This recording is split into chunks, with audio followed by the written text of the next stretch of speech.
नमस्कार दोस्तों, स्वागत है आपका हमारे YouTube चैनल जरधारी क्लासेस में।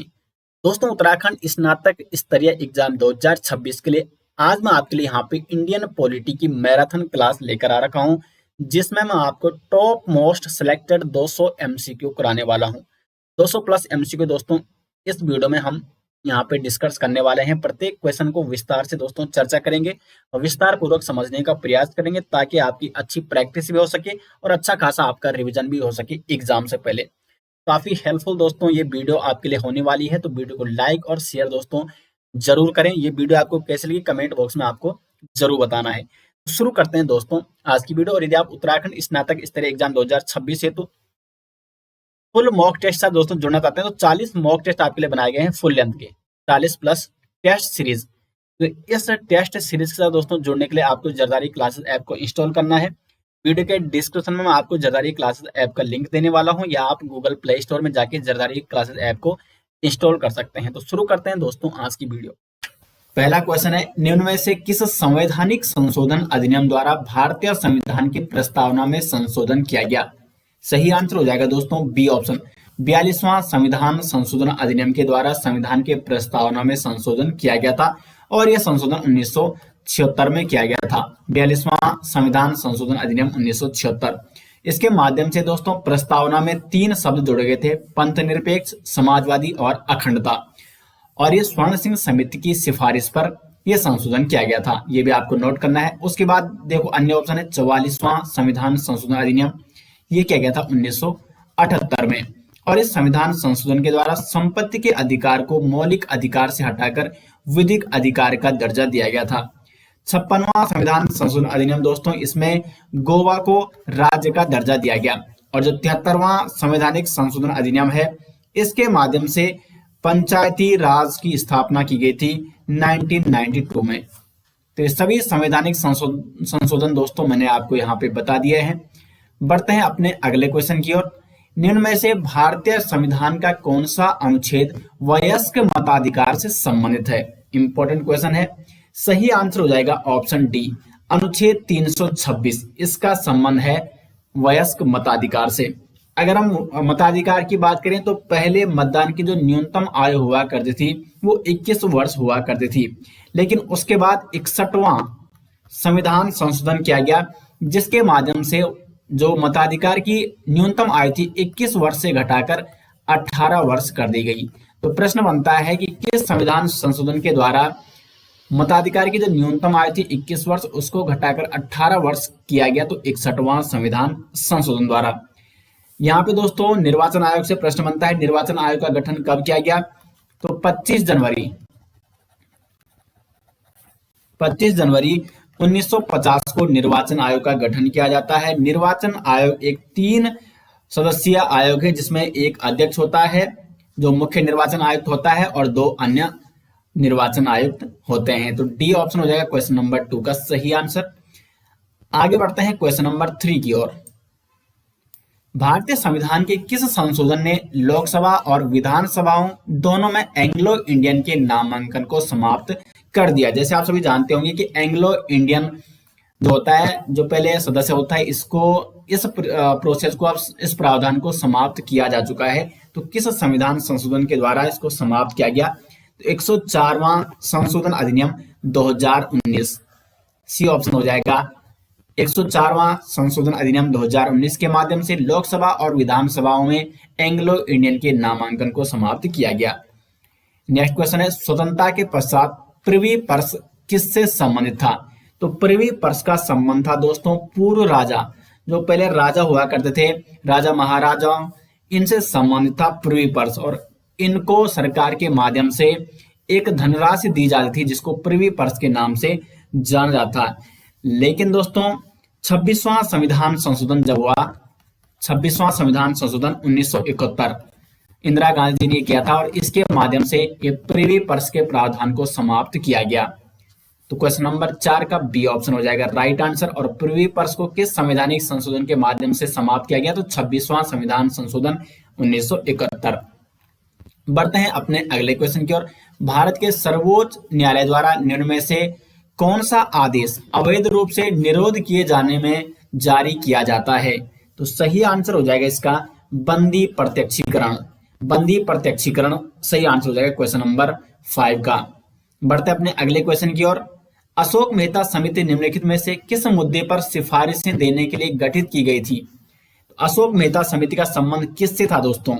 सही आंसर हो जाएगा पंचायती राज व्यवस्था से संबंधित थी अशोक मेहता समिति। पंचायती राज व्यवस्था से संबंधित जो अन्य महत्वपूर्ण समितियां दोस्तों कई बार एग्जाम में पूछी जाती है, बलवंत राय मेहता समिति जिसकी स्थापना 1957 में की गई थी। उसके बाद अशोक मेहता समिति, इसकी स्थापना की गई थी 1977 में। ये एक 13 सदस्यीय समिति थी दोस्तों। अशोक मेहता समिति 1977 में पंचायती राज व्यवस्था के लिए इस समिति का गठन किया गया था। और अशोक मेहता समिति की एक विशेष बात यह है दोस्तों कि इसने द्विस्तरीय समिति की सिफारिश की थी। तो डायरेक्ट प्रश्न एग्जाम में पूछा जाता है कि पंचायती राज व्यवस्था की वो कौन सी समिति थी जिसने द्विस्तरीय समिति की सिफारिश की थी? तो अशोक मेहता समिति। नेक्स्ट यहाँ पे भारत में राज्यसभा के लिए 12 सदस्यों का मनोनयन कौन करता है? तो सही आंसर हो जाएगा राष्ट्रपति जी द्वारा राज्यसभा के लिए 12 सदस्यों का मनोनयन किया जाता है। क्वेश्चन नंबर 8 है, पहली अंतरराज्यीय परिषद का गठन कब हुआ? तो पहली अंतरराज्यीय परिषद का जो गठन हुआ वो हुआ 1990 में। अगर डेट पूछी जाती है तो 28 मई 1990 को पहली अंतरराज्यीय परिषद का गठन हुआ। और अंतरराज्यीय परिषद किस आयोग की सिफारिश पर इसका गठन किया गया था? तो सरकारिया आयोग। सरकारिया आयोग महत्वपूर्ण प्रश्न बनता है दोस्तों एग्जाम में। सरकारिया आयोग की सिफारिश पर अंतरराज्यीय परिषद का गठन किया गया था। क्वेश्चन नंबर 9 है, राज्य पुनर्गठन आयोग ने अपनी रिपोर्ट कब प्रस्तुत की? तो राज्य पुनर्गठन आयोग ने अपनी रिपोर्ट प्रस्तुत की थी दोस्तों 30 सितंबर 1955 को। राज्य पुनर्गठन आयोग, इसको फजल अली आयोग के नाम से भी जाना जाता है, फजल अली आयोग। और इसका गठन किया जाता है दिसंबर 1953 में। और उसके बाद 30 सितंबर 1955 को फजल अली आयोग यानी राज्य पुनर्गठन आयोग ने अपनी रिपोर्ट प्रस्तुत की थी। नेक्स्ट क्वेश्चन है, भारत में जनता के धन संरक्षक कौन होते हैं? तो भारत में जनता का जो धन संरक्षक होता है वो होता है भारत के नियंत्रक एवं महालेखा परीक्षक। नेक्स्ट क्वेश्चन है, जिला परिषद की विशेष बैठक बुलाने के लिए कितने सदस्यों की आवश्यकता होती है?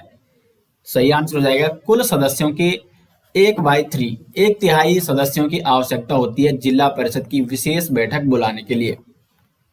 नेक्स्ट यहाँ पे राष्ट्रीय विकास परिषद के अध्यक्ष कौन है? तो राष्ट्रीय विकास परिषद के जो अध्यक्ष हैं वो है प्रधानमंत्री होते हैं राष्ट्रीय विकास परिषद के अध्यक्ष। राष्ट्रीय विकास परिषद की स्थापना कब की गई? 6 अगस्त 1952 को। और इसके अध्यक्षता कौन करते हैं? प्रधानमंत्री, भारत के प्रधानमंत्री। क्वेश्चन नंबर 13 है, भारत के संविधान में अवशिष्ट शक्तियां दी गई हैं। तो अवशिष्ट शक्तियां किसे दी गई हैं? राज्य को, केंद्र को, इनमें से दोनों को या इनमें से कोई नहीं। बी ऑप्शन हो जाएगा सही आंसर, केंद्र को दी गई है भारतीय संविधान की अवशिष्ट शक्तियां। अभी अवशिष्ट शक्तियां क्या होती हैं दोस्तों? देखो 3 सूची होती है, समवर्ती सूची, राज्य सूची और संघ सूची। जो विषय समवर्ती सूची, राज्य सूची और संघ सूची में शामिल नहीं होते हैं उन विषयों को कहा जाता है अवशिष्ट शक्तियां।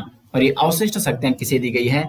केंद्र को दी गई है। और ये व्यवस्था जो ली गई है अवशिष्ट शक्तियों की व्यवस्था, ये कहां से लिए गए हैं? तो कनाडा से, कनाडा के संविधान से। कई बार एग्जाम में क्वेश्चन पूछा जाता है। क्वेश्चन नंबर 14 है, किसी संविधान के द्वारा शिक्षा का विषय राज्य सूची से समवर्ती सूची को स्थानांतरित किया गया? तो किस संविधान संशोधन के द्वारा शिक्षा के विषय को राज्य सूची से समवर्ती सूची में स्थानांतरित किया गया? सही आंसर हो जाएगा इसका सी ऑप्शन, 42वें संविधान संशोधन के द्वारा। इसके साथ ही दोस्तों शिक्षा के साथ वन एवं जंगल को भी, न्याय प्रशासन और मापतोल, इन सभी विषयों को राज्य सूची से हटाकर समवर्ती सूची में रखा गया। तो कौन से संविधान संशोधन के द्वारा? 42वें संविधान संशोधन के द्वारा। सी ऑप्शन हो जाएगा सही आंसर। समवर्ती सूची वो होती है दोस्तों जिन विषयों पर कानून बनाने का अधिकार राज्य और केंद्र दोनों का होता है, जबकि राज्य सूची में वही विषय शामिल होते हैं जिनमें कानून बनाने का अधिकार केवल राज्य को होता है, और संघ सूची में वे विषय शामिल होते हैं जिनमें कानून बनाने का अधिकार केवल संघ को होता है। समवर्ती सूची में राज्य और संघ दोनों कानून बना सकते हैं। तो शिक्षा हो गया, वन एवं जंगल, न्याय प्रशासन, मापतोल, ये सभी 42वें संविधान संशोधन के द्वारा राज्य सूची से समवर्ती सूची में स्थानांतरित किए गए। अगला क्वेश्चन है जनहित याचिका की अवधारणा का प्रादुर्भाव हुआ है। सही आंसर हो जाएगा संयुक्त राज्य अमेरिका से जनहित याचिका का प्रादुर्भाव हुआ है। सी ऑप्शन हो जाएगा इसका सही आंसर। जनहित याचिका कहां से लिया गया है? संयुक्त राज्य अमेरिका से। क्वेश्चन नंबर 16 है भारत के राष्ट्रपति के चुनाव संबंधित विवाद का निपटारा कौन करता है? सही आंसर हो जाएगा सर्वोच्च न्यायालय के द्वारा भारत के राष्ट्रपति के चुनाव संबंधी विवाद का निपटारा किया जाता है। क्वेश्चन नंबर 17 है निम्न में से कौन राज्यपाल द्वारा पदच्युत नहीं किया जा सकता? राज्य वित्त आयोग के सदस्य को पदच्युत किया जा सकता है। राज्य लोक सेवा आयोग के सदस्य, इसको राज्यपाल द्वारा पदच्युत नहीं किया जा सकता। बी ऑप्शन हो जाएगा सही आंसर। क्वेश्चन नंबर 18 है निम्न में से किसे भंग नहीं किया जा सकता किंतु समाप्त किया जा सकता है? अब देखो यहाँ पे जो राज्यसभा है इसको कभी भी भंग नहीं किया जा सकता। लोकसभा को भंग किया जा सकता है। राज्य विधानसभा को भी भंग किया जा सकता है, लेकिन राज्य विधान परिषद को दोस्तों भंग नहीं किया जा सकता, लेकिन इसको समाप्त किया जा सकता है।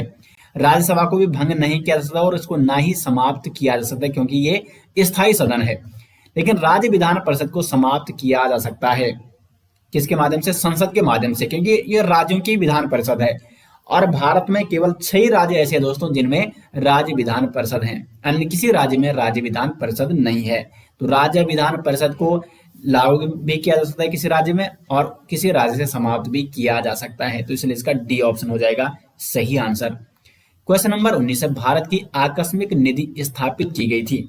सही आंसर हो जाएगा ए ऑप्शन 1950 में।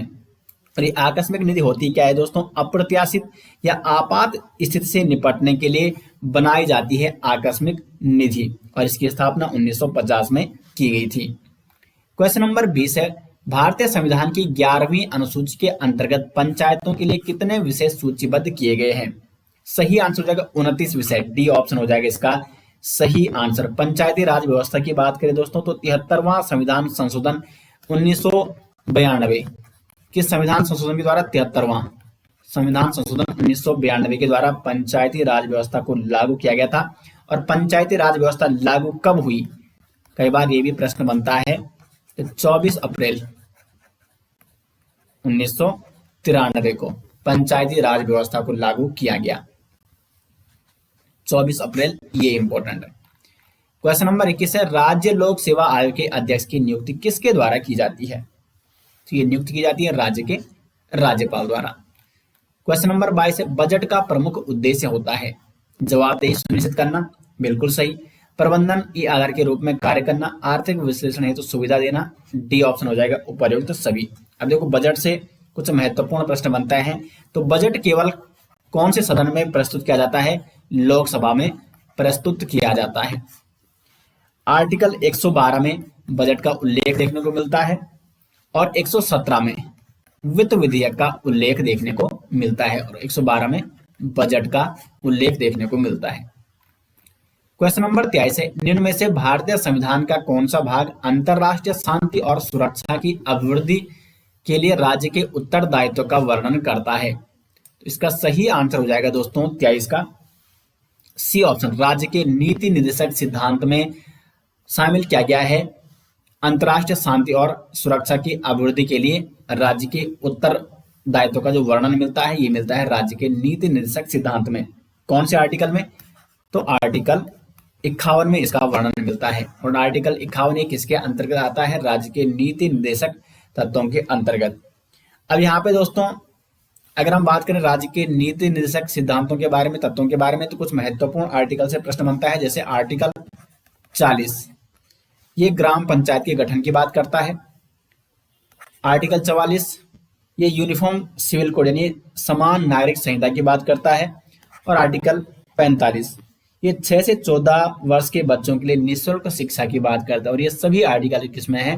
राज्य के नीति निर्देशक तत्वों में, नीति निर्देशक सिद्धांत के अंतर्गत ये सभी आर्टिकल आते हैं। और यहाँ से दोस्तों मोस्ट इंपोर्टेंट क्वेश्चन पूछ जाते हैं। अधिकांश जो क्वेश्चन बनते हैं राज्य के नीति निर्देशक सिद्धांत से ये इन्हीं आर्टिकल से पूछे जाते हैं। अगला क्वेश्चन है भारत के राष्ट्रपति के विरुद्ध महाभियोग प्रस्ताव पर संसद के किसी सदन के लिए कितने सदस्यों के हस्ताक्षर आवश्यक है? मोस्ट इंपोर्टेंट क्वेश्चन है दोस्तों, क्योंकि यहाँ से 2 प्रकार के प्रश्न बनते हैं। अब देखो यहाँ पे पूछा है कि भारत के राष्ट्रपति के विरुद्ध महाभियोग प्रस्ताव पर संसद के किसी सदन के कितने सदस्यों के हस्ताक्षर आवश्यक है। यानी यदि प्रस्ताव लाना है, महाभियोग का प्रस्ताव लाया जाना है किसी सदन के द्वारा, तो प्रस्ताव लाने के लिए दोस्तों 1/4 सदस्यों की सहमति आवश्यक है, हस्ताक्षर आवश्यक है। लेकिन यदि दोस्तों प्रस्ताव को पारित करना है, देखो प्रस्ताव लाया गया 1/4 यानी 1/4 सदस्यों की ने उसमें हस्ताक्षर किए। अब इस प्रस्ताव को क्या करना है, पारित करना है सदन में।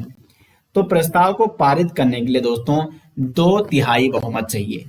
तो दो प्रश्न बन सकते हैं कि भारत के राष्ट्रपति के विरुद्ध महाभियोग प्रस्ताव लाने के लिए संसद के किसी सदन के कितने सदस्यों के हस्ताक्षर आवश्यक है। तो प्रस्ताव लाने के लिए 1/4।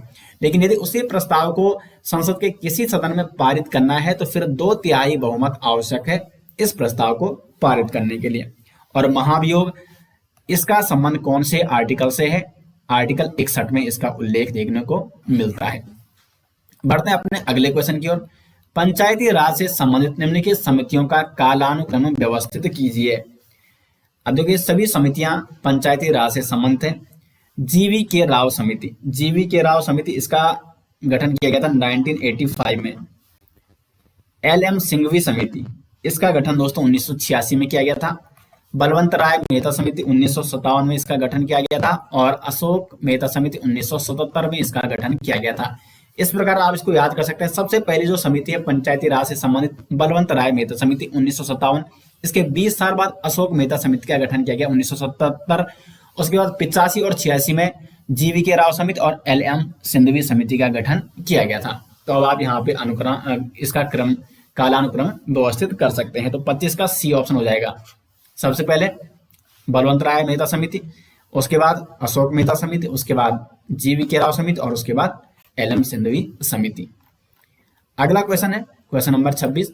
निम्न में से भारतीय संविधान का कौन सा अनुच्छेद राज्यपाल को अध्यादेश जारी करने की शक्ति प्रदान करता है।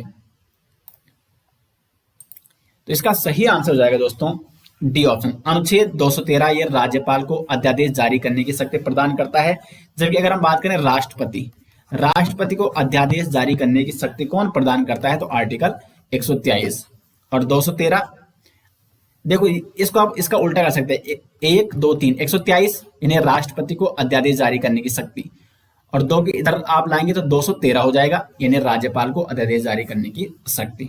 तो इस प्रकार आप दोनों को याद कर सकते हैं। नेक्स्ट क्वेश्चन है यहाँ पे, भारतीय संविधान में विधि का शासन निम्न में से किस अनुच्छेद में निहित है। तो विधि का शासन ये निहित है आपका अनुच्छेद 14 में। अनुच्छेद 14 क्या कहता है दोस्तों, विधि के समक्ष समता और संरक्षण, इसके बारे में आर्टिकल अनुच्छेद 14 यानी विधि का शासन की बात करता है। अनुच्छेद 13 ये मूल अधिकारों के अल्पीकरण की बात करता है। अनुच्छेद 14 हो गया विधि का शासन यानी विधि के समक्ष समता और संरक्षण। अनुच्छेद 15 ये कहता है धर्म, मूल वंश, जाति, लिंग और जन्म स्थान, इन 5 आधारों पर भेदभाव नहीं होगा। और अनुच्छेद 16 कहता है लोक नियोजन के विषय पर अवसर की समानता की बात करता है, आर्टिकल 16। तो क्वेश्चन नंबर 27 का बी ऑप्शन हो जाएगा सही आंसर। क्वेश्चन नंबर 28 की ओर बढ़ते हैं। निम्न में से कौन सा संवैधानिक संशोधन भारत में मतदान की आयु को कम करने से संबंधित है। 61वां संविधान संशोधन, क्योंकि पहले मतदान की आयु थी 21 वर्ष और 61वां संवैधानिक संशोधन के माध्यम से मतदान की जो न्यूनतम आयु की गई वो की गई 18 वर्ष।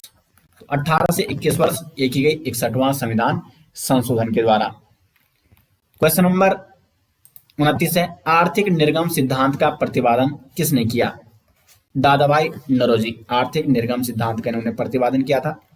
क्वेश्चन नंबर 30 है, पहला लोकपाल बिल भारत की संसद में प्रस्तुत किया गया था। कब किया गया था भारत की संसद में पहला लोकपाल बिल प्रस्तुत। तो इसका सही आंसर हो जाएगा 1968 में। क्वेश्चन नंबर 31 है, सिक्किम का विलय भारत में कब हुआ। तो सिक्किम का विलय भारत में होता है दोस्तों अप्रैल 1975 में। 36वां संविधान संशोधन 1975, 36वां संविधान संशोधन 1975 के माध्यम से सिक्किम को पूर्ण राज्य का दर्जा दिया जाता है। क्वेश्चन नंबर 32 है, निम्न में से कौन सा अनुच्छेद संसद को संवैधानिक संशोधन का अधिकार प्रदान करता है। कौन सा अनुच्छेद है जो संसद को संवैधानिक संशोधन की शक्ति प्रदान करता है?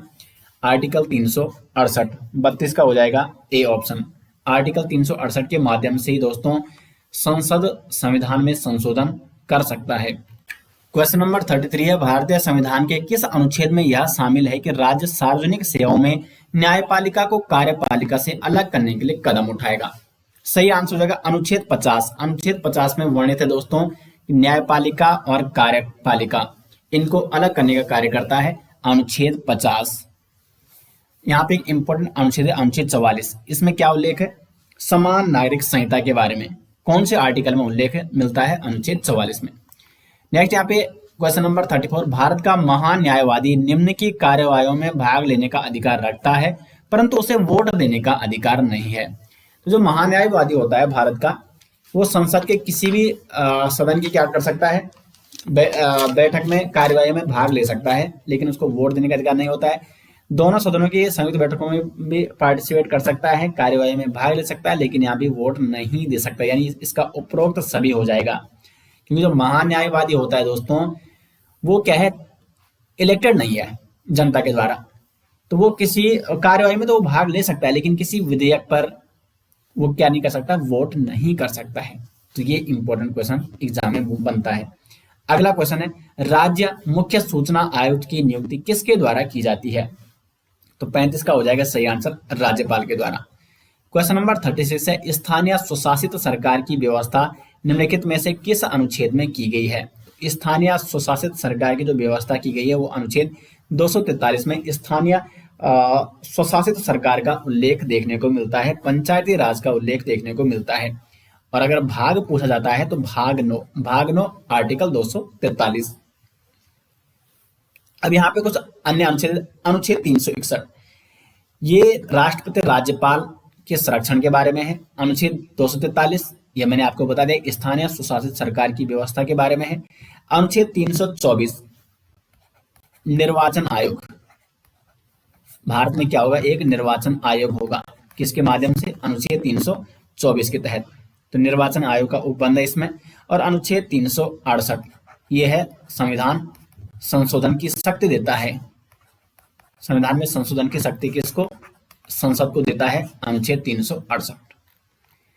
नेक्स्ट है यहाँ पे, निम्न में से किसको राष्ट्रपति अपना त्यागपत्र संबोधित करता है? तो राष्ट्रपति त्यागपत्र किसे देता है? उपराष्ट्रपति को। बी ऑप्शन हो जाएगा सही आंसर। क्वेश्चन नंबर 38 है, संविधान में हिंदी भाषा को निम्न में से किस अनुच्छेद द्वारा विशेष दर्जा दिया गया? अनुच्छेद 343 के तहत हिंदी भाषा को विशेष दर्जा दिया गया है। सी ऑप्शन हो जाएगा इसका सही आंसर।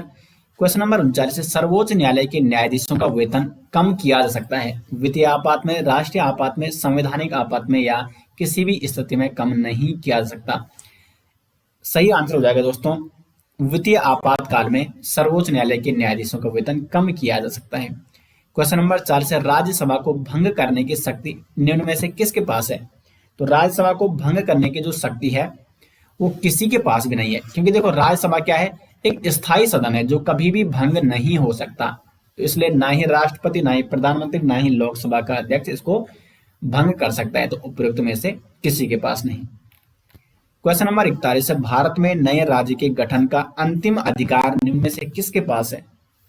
तो ये अधिकार है संसद के पास, नए राज्य के गठन का। क्वेश्चन नंबर 42 है, भारत में निम्नलिखित किन राज्यों में द्विसदनीय विधान पालिका है? सही आंसर हो जाएगा यहाँ पे बिहार, यूपी, महाराष्ट्र और कर्नाटक। कौन कौन से राज्य हैं दोस्तों जिनमें द्विसदनीय विधान पालिका है? तो देखो यहाँ पे मैं सभी राज्य आपको बता दे रहा हूं जिनमें द्विसदनीय विधान पालिका है। तो आंध्र प्रदेश, उसके बाद है कर्नाटक, महाराष्ट्र, तेलंगाना, यूपी और बिहार। तो इन 6 राज्यों में दोस्तों क्या है? द्विसदनीय विधान पालिका है। आंध्र प्रदेश, कर्नाटक, महाराष्ट्र, तेलंगाना, यूपी और बिहार। तो इसका बी ऑप्शन हो जाएगा सही आंसर। क्वेश्चन नंबर 43 है, भारतीय संविधान में मौलिक कर्तव्यों को किन संविधान संशोधन के आधार पर शामिल किया गया? सही आंसर हो जाएगा 43 का 42वां और 86वां। सी ऑप्शन हो जाएगा सही आंसर। देखो, भारतीय संविधान में 11 मूल कर्तव्य हैं। तो 11 में से जो 10 मूल कर्तव्य थे दोस्तों, 10 मूल कर्तव्य, ये भारतीय संविधान संशोधन 42, 42वां संविधान संशोधन के माध्यम से 10 मूल कर्तव्य जोड़े गए थे भारतीय संविधान में। और जो 11वां मूल कर्तव्य, ये जोड़ा गया था 86वां संविधान संशोधन के द्वारा। 86वां संविधान संशोधन जो कि हुआ था 2002 में, और इसमें 6 से 14 वर्ष की निःशुल्क शिक्षा दी जाएगी बच्चों को। किस संविधान संशोधन के द्वारा? 86वां संविधान संशोधन 2002। तो कुल मिलाकर फिर 11 मूल कर्तव्य आते हैं भारतीय संविधान में। तो 10 मूल कर्तव्य जोड़े गए थे 42वां संविधान संशोधन के द्वारा, और एक मूल कर्तव्य जो 11वां मूल कर्तव्य है, इसको 86वां संविधान संशोधन 2002 के द्वारा जोड़ा गया। तो इसका सी ऑप्शन हो जाएगा सही आंसर। क्वेश्चन नंबर 44 है, निम्नलिखित में कौन एक भारतीय राष्ट्रपति लोकसभा के अध्यक्ष भी रह चुके हैं? 44 का सही आंसर है नीलम संजीव रेड्डी। नीलम संजीव रेड्डी दोस्तों, ये छठवीं लोकसभा के अध्यक्ष रह चुके हैं नीलम संजीव रेड्डी, और ये भारत के राष्ट्रपति भी रह चुके हैं। तो बी ऑप्शन हो जाएगा सही आंसर। क्वेश्चन नंबर 45 है, भारतीय संविधान का अनुच्छेद 280 संबंधित है। तो 45 का जो सही आंसर है 280 का संबंध है वित्त आयोग से। वित्त आयोग, अनुच्छेद 280। उसके बाद निर्वाचन आयोग की यहाँ पे बात की गई है, तो निर्वाचन आयोग का उल्लेख मिलता है अनुच्छेद 324 में, और लोक सेवा आयोग, इसका उल्लेख मिलता है आर्टिकल 315 में, और वित्त आयोग का उल्लेख मिलता है अनुच्छेद 280 में। क्वेश्चन नंबर 46 है, भारत के उपराष्ट्रपति को हटाने का प्रस्ताव लाया जा सकता है। उपराष्ट्रपति को हटाए जाने का प्रस्ताव केवल दोस्तों राज्यसभा द्वारा लाया जा सकता है। डी ऑप्शन हो जाएगा इसका सही आंसर। क्वेश्चन नंबर 47 है, समान नागरिक संहिता का उल्लेख संविधान के किस अनुच्छेद के अंतर्गत किया गया है? तो 47 का हो जाएगा अनुच्छेद 44। क्वेश्चन नंबर 48 है, भारतीय संविधान के किस अनुच्छेद के अंतर्गत न्यायिक पुनरीक्षण का प्रावधान किया गया है? तो न्यायिक पुनरीक्षण का प्रावधान किया गया है अनुच्छेद 13 में। क्वेश्चन नंबर 49 है, ग्राम सभा का प्रावधान संविधान के किस अनुच्छेद के अंतर्गत किया गया है? सही आंसर हो जाएगा अनुच्छेद 243 बी। अब देखो, ये सभी अनुच्छेद पंचायती राज व्यवस्था से संबंधित है। इसमें अनुच्छेद 243 सी है, इसमें पंचायतों की संरचना की बात की गई है, पंचायतों की संरचना का प्रावधान है। 243 डी, इसमें पंचायतों में आरक्षण का प्रावधान है, और 243 जो ई है दोस्तों, इसमें पंचायतों के कार्यकाल, जो अवधि है पंचायतों की, उसका प्रावधान है, और 243 में ग्राम सभा का प्रावधान है। तो सभी आर्टिकल मैंने आपको यहाँ पे बता दिए हैं। क्वेश्चन नंबर 50 है, प्रश्नकाल व संसद के सदन की कार्यवाही प्रारंभ होने के बीच के समय को क्या कहते हैं?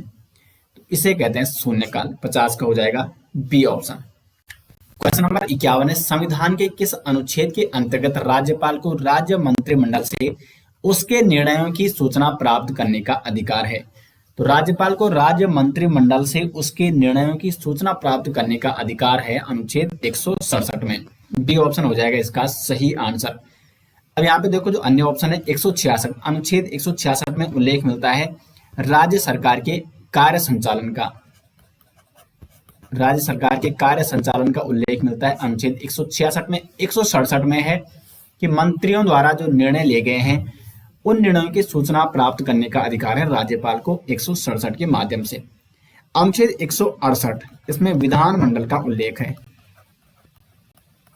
और 169 इसमें उल्लेख मिलता है राज्य विधान परिषद का। राज्य विधान परिषद का उल्लेख मिलता है 169 में। नेक्स्ट है, अंतरराज्य परिषद को 1990 में किस आयोग की सिफारिश पर स्थापित किया गया? सही आंसर हो जाएगा इसका सरकारिया आयोग की सिफारिश पर अंतरराज्य परिषद की स्थापना की गई 1990 में। क्वेश्चन नंबर 53 है, निम्न में से कौन से अधिकार विदेशियों के लिए भारतीय संविधान में प्रदान किए गए हैं? शोषण के विरुद्ध अधिकार, ये भी प्रदान है विदेशियों को। कानून के समक्ष समानता अधिकार, और जीवन एवं व्यक्तिगत स्वतंत्रता का अधिकार। ये सभी अधिकार दोस्तों भारतीय लोगों को भी प्रदान है और विदेशियों को भी प्रदान है। तो उपरोक्त सभी हो जाएगा।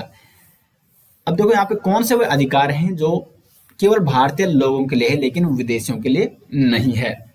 तो आर्टिकल 15, 16, 19, 29 और 30, ये 5 आर्टिकल ऐसे हैं दोस्तों, इसमें जो अधिकार हैं वो केवल भारतीय लोगों के लिए है, ये विदेशियों के लिए नहीं है। ये मैंने आपको मूल अधिकार जब डिटेल्स में पढ़ाए थे तो वहां पर मैंने ये स्पष्ट किया था।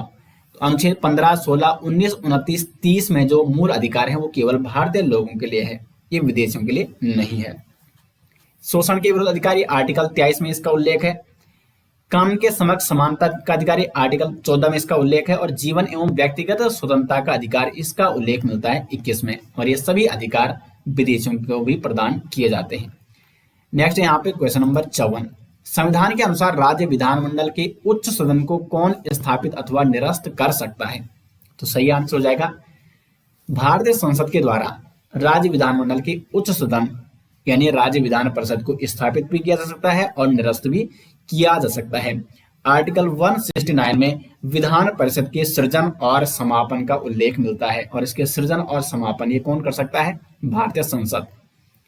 क्वेश्चन नंबर 55 है, भारतीय संविधान का कौन सा अनुच्छेद उपाधियों के उन्मूलन से संबंधित है? उपाधियों के उन्मूलन से संबंधित है यहाँ पे अनुच्छेद 18।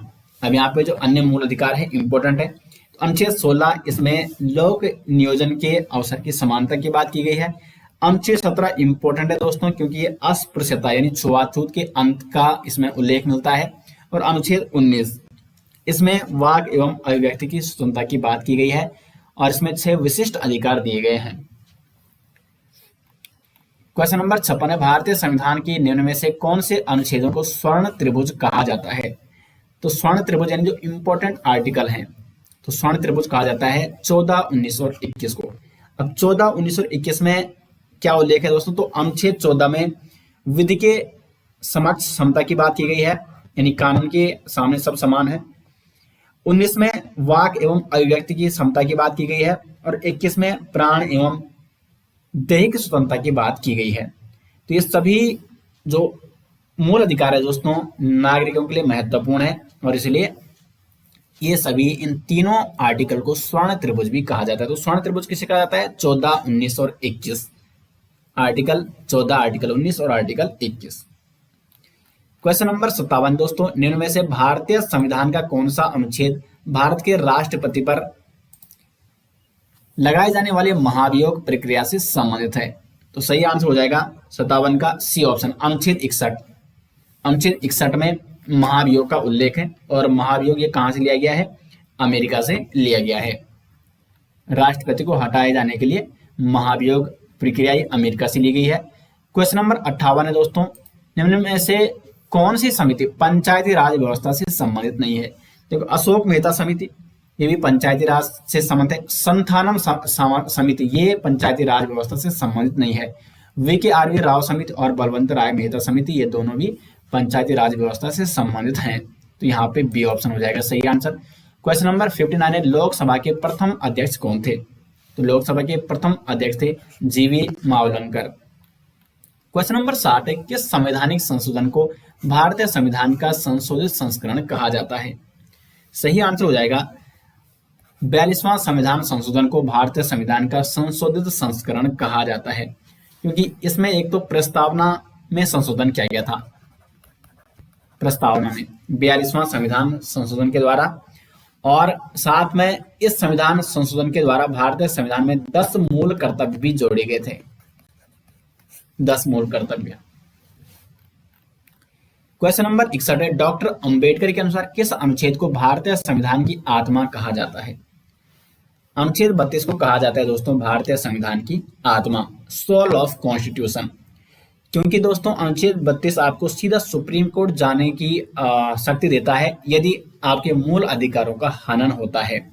यानी मूल अधिकार बनाने का जो अधिकार देता है वो अनुच्छेद 32 ही हमें देता है, क्योंकि इसी के माध्यम से यदि आपके मूल अधिकारों का हनन होता है तो आप सुप्रीम कोर्ट जा सकते हैं। इसलिए भारतीय संविधान की आत्मा कहा गया है अनुच्छेद 32 को। क्वेश्चन नंबर 62 है, न्यायालय निम्न में से किस रीति के द्वारा किसी व्यक्ति को वह पद धारण करने से रोक सकता है जिसके लिए वह अधिकारी नहीं है? तो अधिकार प्रक्षालेख सी ऑप्शन हो जाएगा यहाँ पे 62 का सही आंसर। यानी यदि आप किसी ऐसे पद को धारण करते हो जिसके आप अधिकारी नहीं हो, तो उसके लिए अधिकार प्रसार लेख ये रिट न्यायालय के द्वारा आप पर लगाई जा सकती है। तो न्यायालय के द्वारा किस रिट के द्वारा किसी व्यक्ति को वह पद धारण करने से रोका जा सकता है जिसके लिए अधिकारी नहीं है, तो अधिकार प्रसार लेख। क्वेश्चन नंबर 63 है, भारत के संविधान का कौन सा अनुच्छेद जिला नियोजन समिति का प्रावधान करता है? अनुच्छेद 243 ZD ये जिला नियोजन समिति का प्रावधान करता है। अब यहाँ पे जो अन्य आर्टिकल है अनुच्छेद 362 ये प्रिवी पर्स की बात करता है, लेकिन अब इसको समाप्त किया जा चुका है 26वां संविधान संशोधन 1971 के माध्यम से। 26वां संविधान संशोधन 1971 के माध्यम से प्रिवी पर्स की जो प्रावधान था इसको हटाया गया। ये प्रिवी पर्स क्या था दोस्तों? इसके माध्यम से जो राजा हुआ करते थे उनको सरकार के माध्यम से वित्तीय सहायता प्रदान की जाती थी। अनुच्छेद 356 इसमें राष्ट्रपति शासन का उल्लेख मिलता है, और अनुच्छेद 368 इसमें संविधान में संशोधन का उल्लेख मिलता है। संविधान संशोधन की शक्ति दी गई है संसद को अनुच्छेद 368 के द्वारा।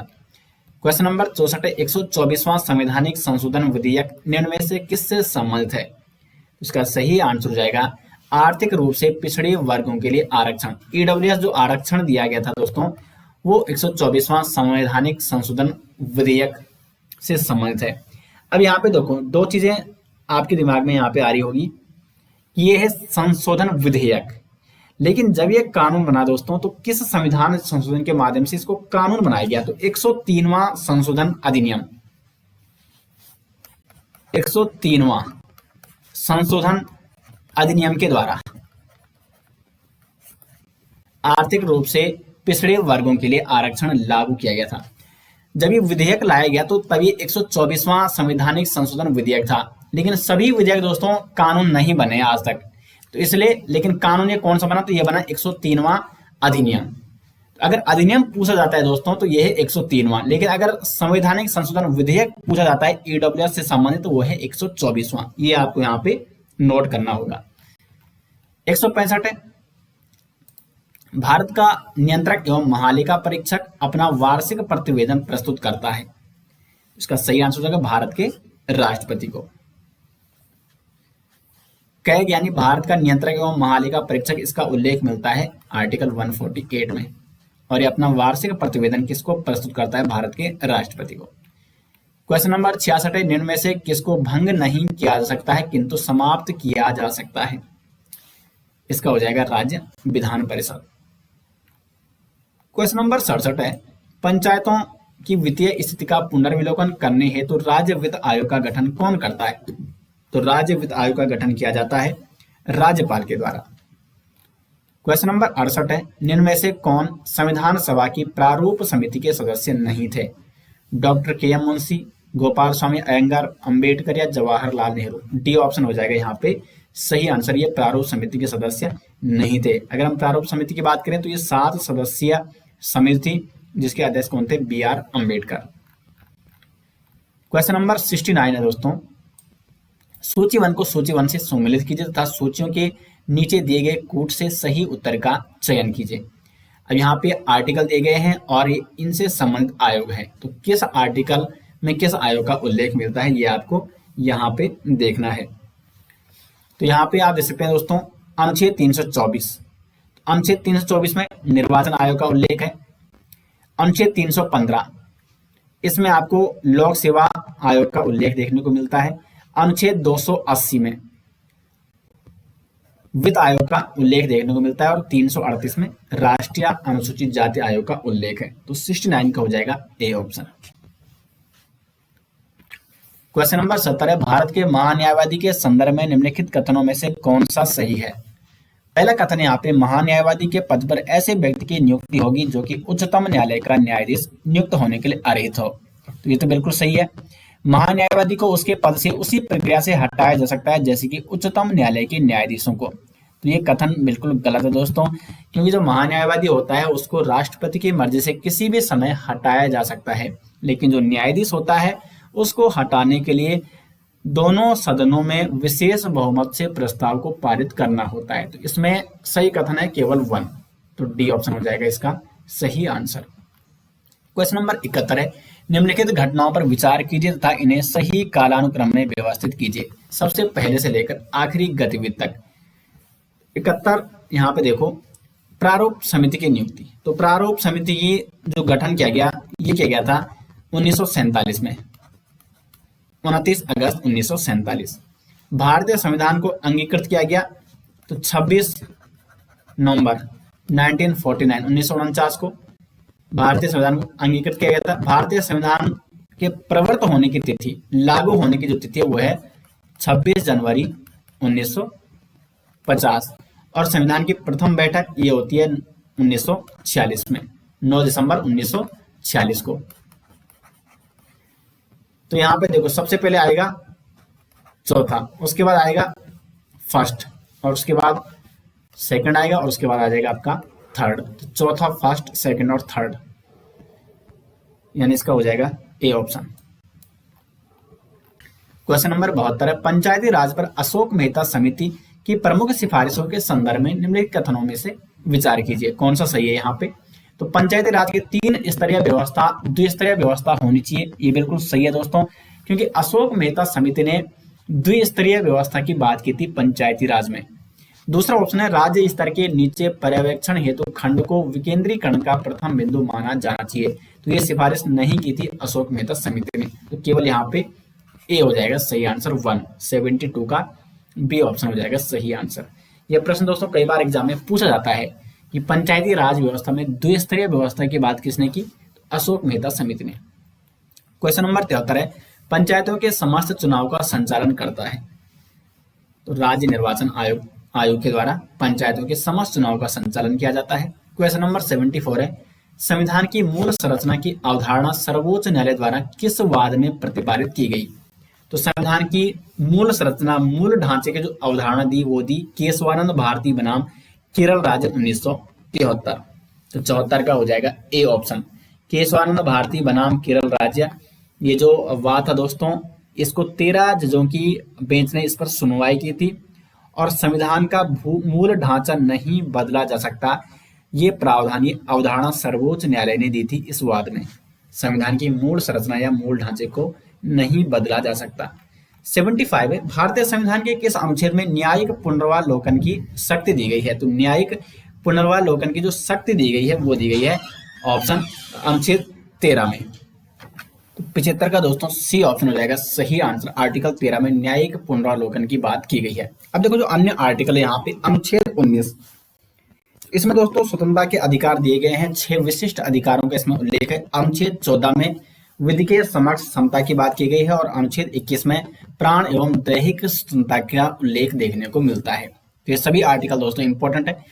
क्वेश्चन नंबर 76, भारतीय संविधान के निम्न संशोधन में से किसने शिक्षा के अधिकार को मौलिक अधिकार बनाया है। सही आंसर हो जाएगा इसका 86वां संविधान संशोधन ने शिक्षा के अधिकार को मौलिक अधिकार बनाया। और कब हुआ है, 2002 में। 86वां संविधान संशोधन 2002 के द्वारा शिक्षा के अधिकार को मौलिक अधिकार बनाया गया। क्वेश्चन नंबर 77 है, सूची 1 को सूची 2 से सुमेलित कीजिए तथा सूचियों के नीचे दिए गए कोड से सही उत्तर का चयन कीजिए। अब यहाँ पे ये समितियां दी गई है और इनके गठन का वर्ष दिया गया। तो बलवंत राय मेहता समिति 1957 बिल्कुल सही है, अशोक मेहता समिति 1977 बिल्कुल सही है, LM सिंघवी समिति 1986 और PK थुंगन समिति 1988। तो ये सभी दोस्तों बिल्कुल सही है। तो बी ऑप्शन 1 2 3 4, ए का 1, बी का 2, सी का 3 और टी का 4 हो जाएगा। नेक्स्ट यहाँ पे क्वेश्चन नंबर 78, कौन से संविधान संशोधन अधिनियम द्वारा मतदान की आयु को 21 वर्ष से घटाकर 18 वर्ष किया गया। सही आंसर हो जाएगा क्वेश्चन नंबर 78 का सी ऑप्शन, 61वां संविधान संशोधन के द्वारा। नेक्स्ट यहाँ पे क्वेश्चन नंबर 79, निम्नलिखित में से कौन सा एक युग्म सही सुमेलित नहीं है। मौलिक अधिकार ये ले गए हैं संयुक्त राज्य अमेरिका से, बिल्कुल सही। राज्य के नीति निर्देशक तत्व तो ये आयरलैंड से लिए गए हैं, ये भी सही है। केंद्र की विशिष्ट अवशिष्ट शक्तियां ऑस्ट्रेलिया, ये गलत हो जाएगा दोस्तों। तो सी ऑप्शन हो जाएगा सही आंसर, क्योंकि केंद्र की जो अवशिष्ट शक्तियां ली गई हैं ये ली गई हैं कनाडा से और आपातकालीन शक्तियां ये जर्मनी से ही ली गई हैं। तो 79 का सी ऑप्शन हो जाएगा। क्वेश्चन नंबर 80 है, भारतीय संसद की कार्यवाही में शून्यकाल का अर्थ है। तो शून्यकाल होता है दोस्तों प्रश्नकाल के ठीक पश्चात का काल। पहले प्रश्नकाल होता है और इसके ठीक पश्चात का काल है, उसको शून्यकाल कहा जाता है। तो 80 का डी ऑप्शन हो जाएगा। क्वेश्चन नंबर 81 है, निम्नलिखित पर विचार कीजिए तथा उनको सही कालक्रम में व्यवस्थित कीजिए। गोलकनाथवाद, केशवानंद भारतीवाद, 24वां संविधान संशोधन अधिनियम और 42वां संविधान संशोधन अधिनियम। तो इनका काल अगर हम देखें तो गोलकनाथ जो वाद दोस्तों ये 1967 से संबंधित है। केशवानंद भारतीवाद 1973। 24वां संविधान संशोधन अधिनियम ये हुआ था 1971 में। और 42वां संविधान संशोधन अधिनियम ये काफी प्रसिद्ध संविधान संशोधन है जो कि एग्जाम में कई बार पूछा जाता है, ये 1976 में। तो गोलकनाथवाद पहले हो जाएगा, फिर हो जाएगा यहाँ पे 1971 यानी थर्ड, फिर हो जाएगा यहाँ पे सेकंड और फिर हो जाएगा फोर्थ, यानी 81 का सही ऑप्शन हो जाएगा ऑप्शन ए। क्वेश्चन नंबर 82, निम्नलिखित में से कौन भारत के प्रथम वित्त आयोग का अध्यक्ष था? तो प्रथम वित्त आयोग का अध्यक्ष था श्री केसी नियोगी, बी ऑप्शन हो जाएगा सही आंसर।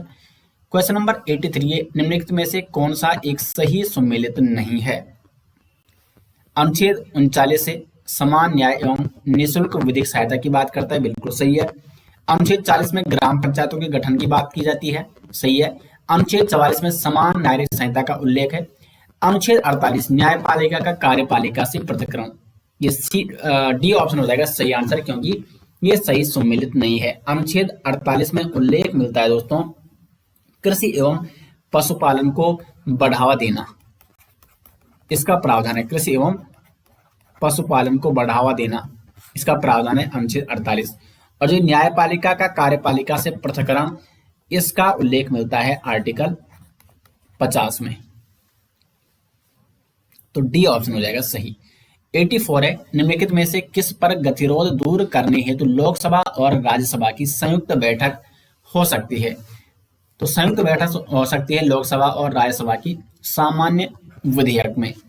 और संयुक्त बैठक की अध्यक्षता कौन करता है? लोकसभा का अध्यक्ष, ये भी आपको नोट करना है। क्वेश्चन नंबर 85 है, सूची 1 को सूची 2 से सम्मिलित कीजिए तथा सूचियों के नीचे दिए गए कोड से सही उत्तर चुनिए।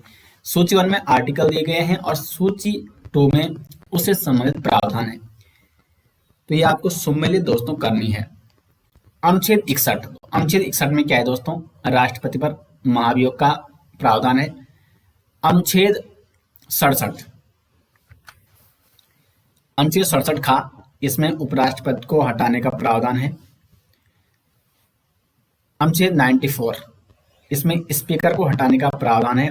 अनुच्छेद 90, इसमें राज्यसभा की उपसभापति को हटाने का प्रावधान है। तो यहाँ पे सी ऑप्शन हो जाएगा यहाँ पे सही आंसर। नेक्स्ट यहाँ पे भारत की संविधान सभा ने निम्नलिखित में से किस तिथि को राष्ट्रीय ध्वज को अपनाया? तो राष्ट्रीय ध्वज को अपनाया गया 22 जुलाई 1947 को। जबकि राष्ट्रीय गीत और राष्ट्रीय गान को कब अपनाया गया दोस्तों? 24 जनवरी 1950 को राष्ट्रीय गान और राष्ट्रीय गीत को अपनाया गया और 22 जुलाई 1947 को राष्ट्रीय ध्वज को अपनाया गया। नेक्स्ट यहाँ पे भारतीय संविधान का कौन सा अनुच्छेद मुख्यमंत्री के कर्तव्यों को परिभाषित करता है? तो मुख्यमंत्री के कर्तव्यों को परिभाषित करता है अनुच्छेद 167। अब यहाँ पे कुछ अन्य आर्टिकल हैं, जैसे अनुच्छेद 170, ये विधानसभा की संरचना का इसमें प्रावधान है। और 165, इसमें राज्य महाधिवक्ता का प्रावधान है, राज्य में एक महाधिवक्ता होगा। और अनुच्छेद 167 ये मुख्यमंत्री के कर्तव्यों को परिभाषित करता है। क्वेश्चन नंबर 88, किस अनुच्छेद के तहत आपातकाल के दौरान मौलिक अधिकारों को भी निलंबित किया जा सकता है? तो मौलिक अधिकारों को निलंबित किया जाता है दोस्तों अनुच्छेद 359 के माध्यम से, बी ऑप्शन हो जाएगा सही आंसर। अब देखो अनुच्छेद 356 राष्ट्रपति शासन का इसमें उल्लेख मिलता है। और अनुच्छेद 359, यदि आपातकाल शुरू हो चुका है तो आपातकाल के दौरान, किसी आपातकाल के दौरान मौलिक अधिकारों को निलंबित किया जा सकता है अनुच्छेद 359 के तहत, यानी अपने आप वो फिर 359 क्या हो जाता है दोस्तों? लागू हो जाता है। नेक्स्ट यहाँ पे 89, 1935 के भारत शासन अधिनियम की निम्नलिखित में से कौन सी विशेषता नहीं है? एक अखिल भारतीय संघ, प्रांतों में स्वायत्ता, प्रांतों में द्वैध शासन की शुरुआत, या केंद्र में द्वैध शासन। तो सी ऑप्शन हो जाएगा इसका सही आंसर, क्योंकि प्रांतों में जो द्वैध शासन की शुरुआत हुई थी दोस्तों, वो हुई थी 1919 के भारत सरकार अधिनियम। तो भारत सरकार अधिनियम 1919 के द्वारा प्रांतों में द्वैध शासन की शुरुआत की गई थी, और भारत सरकार अधिनियम 1919 को मॉन्टेग्यू चेम्सफोर्ड सुधार भी कहा जाता है, जिसके माध्यम से प्रांतों में द्वैध शासन की शुरुआत हुई थी। तो ये 1935 के भारत शासन अधिनियम की विशेषता नहीं है। केंद्र में जो द्वैध शासन शुरू हुआ वो 1935 के भारत शासन अधिनियम के माध्यम से शुरू हुआ था। क्वेश्चन नंबर 90, सूची 1 को सूची 2 से मिलान कीजिए और नीचे दिए गए कूट में सही उत्तर का चयन कीजिए। तो यहाँ पे देखो, ग्राम पंचायत का गठन। तो ग्राम पंचायत का गठन अनुच्छेद 40 में इसका उल्लेख है। समान नागरिक संहिता का उल्लेख मिलता है दोस्तों अनुच्छेद 44 में। कृषि और पशुपालन अनुच्छेद 48, और न्यायपालिका का कार्य पालिका से पृथक्करण अनुच्छेद 50। तो इसका हो जाएगा डी ऑप्शन। ये सभी आर्टिकल दोस्तों इंपॉर्टेंट है। क्वेश्चन नंबर 91, किस संविधान संशोधन द्वारा मंत्रिपरिषद की संख्या लोकसभा की कुल सदस्य संख्या के 15% तक सीमित कर दी गई है? इंपॉर्टेंट क्वेश्चन है दोस्तों।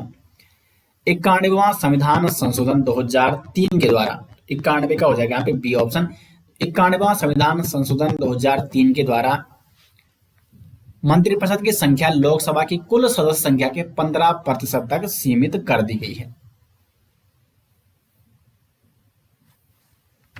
क्वेश्चन नंबर 92, सूची 1 का सूची 2 से मिलान कीजिए और नीचे दिए गए कूट में से सही उत्तर का चयन कीजिए। विधि निर्माण की प्रक्रिया ये कहां से ली गई है? तो विधि निर्माण की जो प्रक्रिया है दोस्तों, ये ली गई है ब्रिटिश संविधान से। उसके बाद न्यायिक पुनर्वालोकन की जो शक्ति, ये ली गई है संयुक्त राज्य अमेरिका से, यूएसए से। स्वतंत्रता और समानता का सिद्धांत ये लिया गया है फ्रांस के संविधान से, और अवशिष्ट शक्तियां ये ली गई है कनाडा के संविधान से। तो 92 का हो जाएगा बी ऑप्शन सही आंसर। विधि निर्माण की प्रक्रिया ब्रिटिश संविधान से, न्यायिक पुनर्वालोकन की शक्ति संयुक्त राज्य अमेरिका से, स्वतंत्रता और समानता के सिद्धांत फ्रांस के संविधान से, और अवशिष्ट शक्तियां कनाडा के संविधान से ली गई। 93 है, लोकसभा का अध्यक्ष अपना त्यागपत्र किसे संबोधित करेगा? तो लोकसभा का अध्यक्ष लोकसभा के उपाध्यक्ष को अपना त्यागपत्र संबोधित करता है। बढ़ते हैं अगले क्वेश्चन की ओर। राष्ट्रीय पंचायती राज दिवस मनाया जाता है, तो 24 अप्रैल को मनाया जाता है राष्ट्रीय पंचायती राज दिवस। 95 संविधान में अवशिष्ट शक्तियों का विचार कहां से ग्रहण किया गया? तो कनाडा के संविधान से। अब यहाँ पे देखो, आयरलैंड के संविधान से नीति निर्देशक सिद्धांत लिए गए। संयुक्त राज्य अमेरिका के संविधान से न्यायिक पुनर्विलोकन हो गया। राष्ट्रपति पर महाभियोग और उपराष्ट्रपति का जो पद है ये यूएसए यानी संयुक्त राज्य अमेरिका के संविधान से लिया गया। कनाडा के संविधान से, ये मैंने आपको बता दिया, संविधान की अवशिष्ट शक्तियां। और रूस के संविधान से मूल कर्तव्य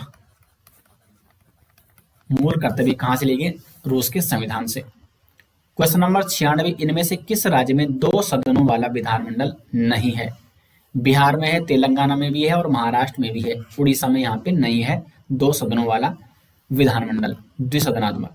97, निम्नलिखित में से क्या भारतीय संविधान की संघीय सूची का हिस्सा नहीं है? मत्स्य पालन, क्योंकि ये राज्य सूची का हिस्सा है। संघीय सूची का हिस्सा है संयुक्त राष्ट्र संगठन, युद्ध और शांति, विदेशी क्षेत्राधिकार, ये सभी संघीय सूची के अंतर्गत आते हैं। 98, एक बड़ी सजा को हल्की सजा में परिवर्तित करना कहलाता है लघुकरण। 99 है, भारत के राष्ट्रपति को निम्नलिखित शक्तियों में से कौन सी प्रदान नहीं की गई है? तो प्रधानमंत्री की नियुक्ति की जाती है, बिल्कुल सही। संसद के किसी सदस्य की निर्भरता से संबंधित किसी प्रश्न पर अपने विवेक से निर्णय लेना। तो संसद के किसी सदस्य की निर्भरता से संबंधित किसी प्रश्न पर अपने विवेक से निर्णय नहीं ले सकता है राष्ट्रपति, तो ये शक्ति नहीं है राष्ट्रपति के पास, इसलिए बी ऑप्शन हो जाएगा सही आंसर। बाकी उच्च न्यायालय के न्यायाधीश को भी हटाया जा सकता है राष्ट्रपति के द्वारा, और किसी ऐसे व्यक्ति को क्षमादान देना जिसे सेना न्यायालय द्वारा दंडित किया गया हो, तो क्षमादान की भी शक्ति है राष्ट्रपति के पास। क्वेश्चन नंबर 100 है, राज्य की नीति निर्देशक तत्वों के बारे में निम्नलिखित में से कौन सा कथन सही नहीं है? वह किसी न्यायालय में परिवर्तनीय नहीं है, बिल्कुल सही। वे सभी मूल अधिकारों पर अभिभावी हो सकते हैं, नहीं, ये गलत हो जाएगा, तो इसलिए ये बी ऑप्शन सही है। ये कथन सही नहीं है, क्योंकि मूल अधिकार दोस्तों सबसे ऊपर है। मूल अधिकारों पर अभिभावी नहीं हो सकते हैं राज्य के नीति निर्देशक तत्व। इन्हें सामाजिक और आर्थिक न्याय से संबंध किया जा सकता है, बिल्कुल सही है। और निःशुल्क कानूनी सहायता देने से संबंध किया जा सकता है, ये भी बिल्कुल सही है। क्वेश्चन नंबर 101 है, भारत के राष्ट्रपति के निर्वाचन के लिए निर्वाचक गण में निम्नलिखित में से कौन शामिल नहीं है? तो यहाँ पे देखो, राज्यसभा के सभी निर्वाचित सदस्य ये शामिल होते हैं, राज्यों की विधानसभाओं के सभी निर्वाचित सदस्य ये भी शामिल होते हैं, राज्यों की विधान परिषद के सभी सदस्य। तो राज्यों के जो विधान परिषद के सदस्य होते हैं दोस्तों, ये राष्ट्रपति के निर्वाचन मंडल में शामिल नहीं होते हैं। तो कुल मिला के यहाँ पे नहीं होते हैं, तो 3 हो जाएगा, यानी केवल 3, सी ऑप्शन हो जाएगा सही आंसर। अब देखो, अगर हम बात करें राष्ट्रपति के निर्वाचन मंडल में कौन कौन शामिल होते हैं, तो लोकसभा, राज्यसभा और विधानसभा के सभी निर्वाचित सदस्य। निर्वाचित सदस्य ये आपको नोट करना है, लोकसभा, राज्यसभा और राज्यों की विधानसभाओं से। तो इसका केवल 3 यहाँ पे जो ऑप्शन है वो सही आंसर हो जाएगा। नेक्स्ट यहाँ पे 102, 1959 में राजस्थान के शीघ्र पश्चात किस राज्य ने पंचायती राज व्यवस्था को अपनाया? सही आंसर है यहाँ पे आंध्र प्रदेश ने। देखो, सबसे पहले 1959 में राजस्थान के नागौर जिले के बगदरी गांव में 2 अक्टूबर 1959 को पंचायती राज व्यवस्था शुरू की गई थी, और उसके बाद 11 अक्टूबर 1959 को आंध्र प्रदेश में पंचायती राज व्यवस्था को अपनाया गया था। अगला क्वेश्चन है क्वेश्चन नंबर 103, एकल संक्रमण या मत प्रणाली का प्रयोग निम्नलिखित में से किस निर्वाचन में नहीं होता है? अब यहाँ पे देखो, भारत के राष्ट्रपति का निर्वाचन, इसमें एकल संक्रमण या मत प्रणाली का प्रयोग होता है। उपराष्ट्रपति के निर्वाचन में भी होता है। अब दोस्तों, लोकसभा का निर्वाचन है ये प्रत्यक्ष रूप से होता है, तो इसलिए सी ऑप्शन, लोकसभा के जो सदस्य होते हैं इनका निर्वाचन प्रत्यक्ष रूप से होता है, तो इसलिए इसमें एकल संक्रमण या मत प्रणाली का प्रयोग नहीं होता। तो कुल मिला के सी ऑप्शन हो जाएगा यहाँ पे 103 का सही आंसर। अगला है 104, 44वें संविधान संशोधन अधिनियम के द्वारा संपत्ति के अधिकार को किस अनुच्छेद के अंतर्गत एक सामान्य कानूनी अधिकार बना दिया गया? देखो, पहले जो संपत्ति का अधिकार था वो एक मौलिक अधिकार था, मूल अधिकार था, लेकिन 44वां संविधान संशोधन 1978 में संपत्ति के अधिकार को एक विधिक अधिकार यानी कानूनी अधिकार बनाया गया। तो और इसको किसमें डाला गया? अनुच्छेद 300 का में, यानी इसका बी ऑप्शन हो जाएगा सही आंसर। क्वेश्चन नंबर 5 है, भारतीय संविधान के किस अनुच्छेद में उपराष्ट्रपति के पद की व्यवस्था की गई है? तो उपराष्ट्रपति का जो पद है वो है 63वां अनुच्छेद, अनुच्छेद 63 में उपराष्ट्रपति के पद की व्यवस्था की गई है। अगला क्वेश्चन है, मंत्रिपरिषद उत्तरदायी होता है, तो जो मंत्रिपरिषद होता है वो सामूहिक रूप से उत्तरदायी होता है लोकसभा के प्रति। बी ऑप्शन हो जाएगा यहाँ पे सही आंसर। आर्टिकल 75 के क्लॉज 3 में यहाँ पे इसका विवरण देखने को मिलता है कि मंत्रिपरिषद सामूहिक रूप से लोकसभा के प्रति उत्तरदायी होते हैं। अगला क्वेश्चन है, भारत में लोक लेखा समिति के मित्र दार्शनिक एवं पथ प्रदर्शक के रूप में कौन कार्य करता है? तो इसका सही आंसर हो जाएगा डी ऑप्शन। भारत का नियंत्रक एवं महालेखा परीक्षक जो होता है वो भारत में लोक लेखा समिति के मित्र दार्शनिक एवं पथ प्रदर्शक के रूप में कार्य करता है। और जो कैग यानी भारत का जो नियंत्रक एवं महालेखा परीक्षक है, जिसको कैग भी कहते हैं, इसका वर्णन देखने को मिलता है भारतीय संविधान में आर्टिकल 148 यानी 148 में। ये भी आपको नोट करना है, एग्जाम में कई बार पूछा जाता है। 108 है, लोकसभा की अनुमान समिति का कार्यकाल होता है। इंपॉर्टेंट क्वेश्चन है दोस्तों।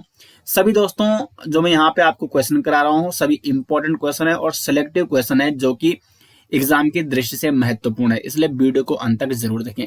तो लोकसभा की जो अनुमान समिति है दोस्तों, इसका जो कार्यकाल होता है वो होता है केवल 1 वर्ष का।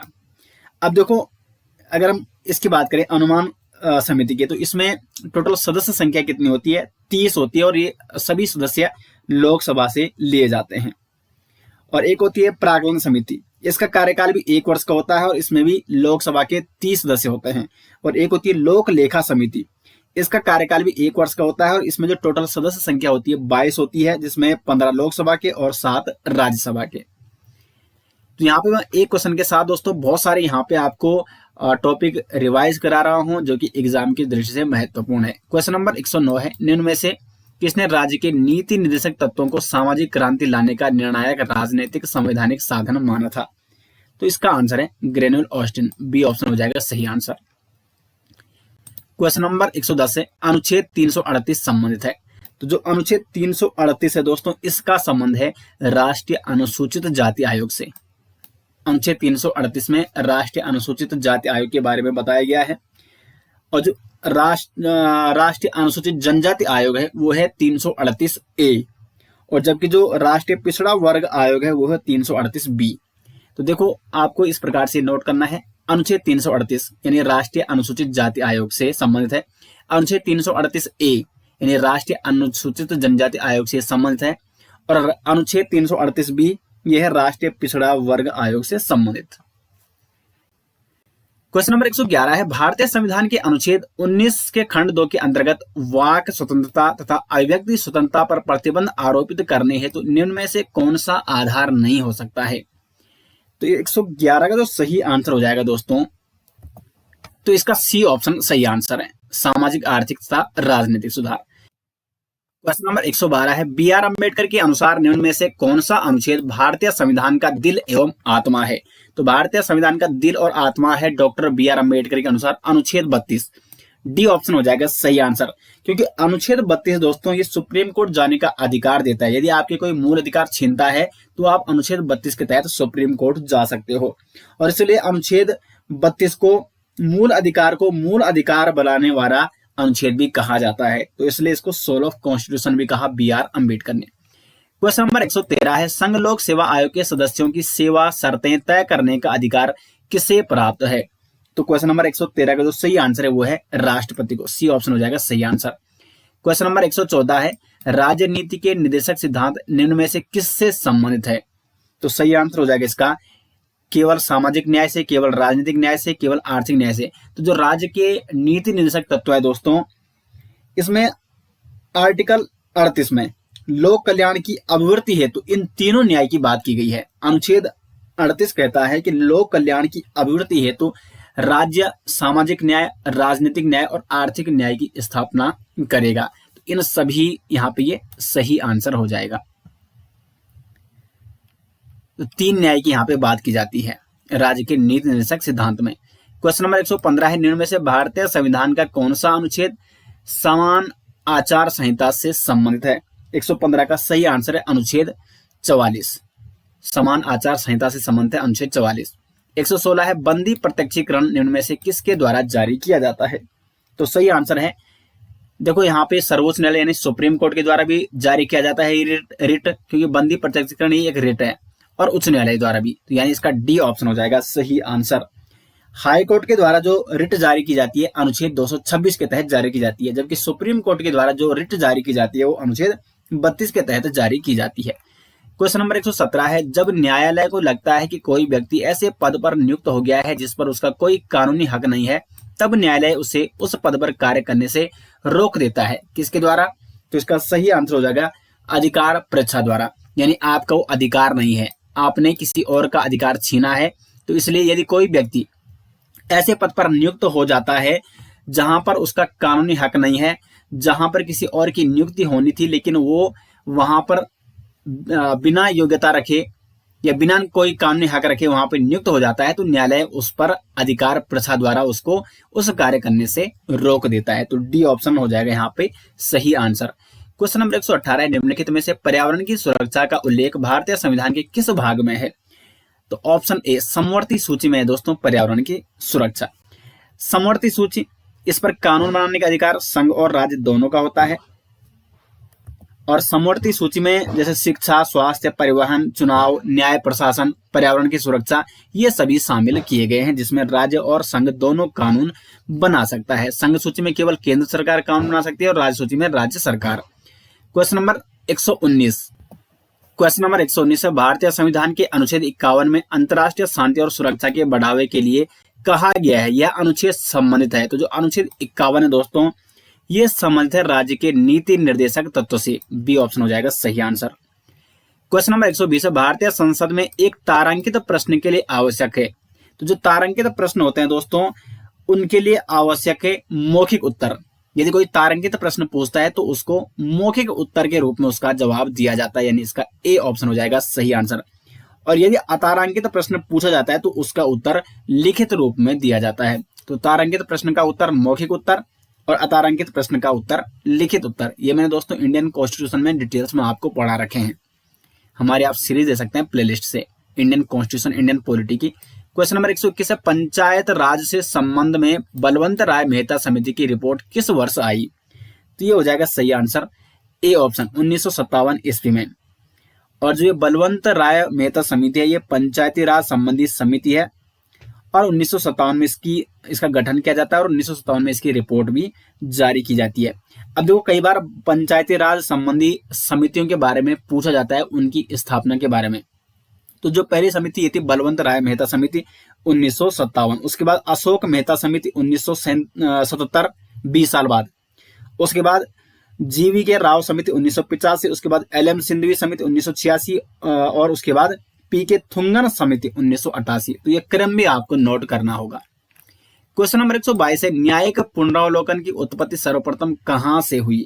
सही आंसर हो जाएगा संयुक्त राज्य अमेरिका से। भारतीय संविधान में न्यायिक पुनरावलोकन ये लिया गया है संयुक्त राज्य अमेरिका से। अब देखो यूएसए से क्या क्या लिए गए हैं, यानी अमेरिका से क्या क्या लिए गए हैं भारतीय संविधान में, अमेरिकी संविधान से। तो मूल अधिकार है, स्वतंत्र न्यायपालिका है, राष्ट्रपति पर महाभियोग जो लगाया जाता है वो भी अमेरिका के संविधान से लिया गया है। अब यहाँ पे ऑस्ट्रेलिया, तो ऑस्ट्रेलिया से क्या क्या लिया गया है, समवर्ती सूची और संसद की जो संयुक्त बैठक है ये ऑस्ट्रेलिया के संविधान से ली गई है। और जबकि सोवियत संघ यानी रूस से लिया गया है मूल कर्तव्य। तो ये सभी आपको नोट करने हैं, एग्जाम की दृष्टि से इंपॉर्टेंट है।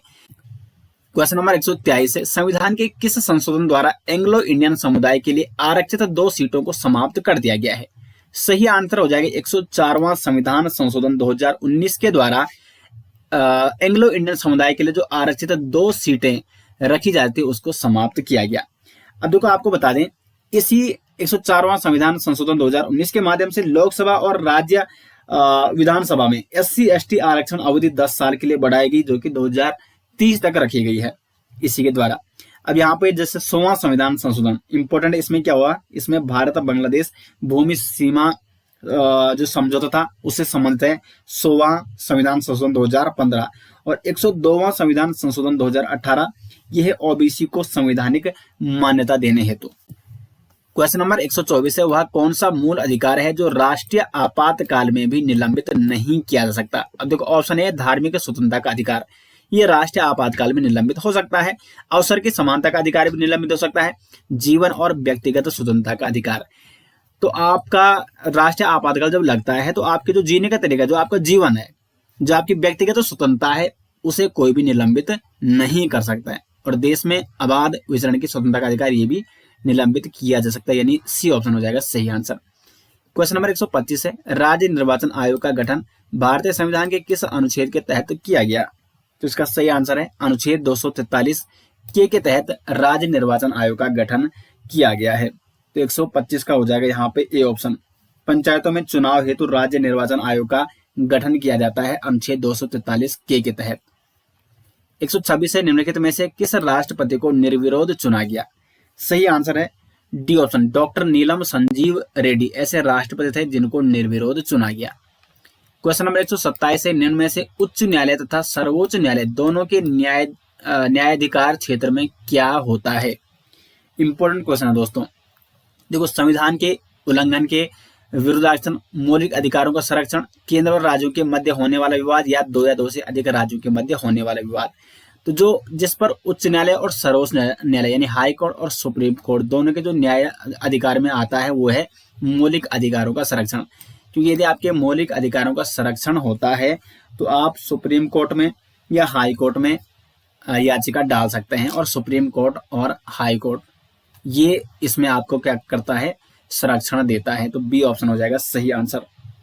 अब जो यहाँ पे देखो केंद्र और राज्यों के मध्य होने वाला विवाद, इसको केवल 131 के तहत सुप्रीम कोर्ट के न्याय अधिकार क्षेत्र में आता है, और 2 राज्यों के मध्य यदि विवाद हो रहा है तो ये भी केवल सुप्रीम कोर्ट के अधिकार क्षेत्र में आता है।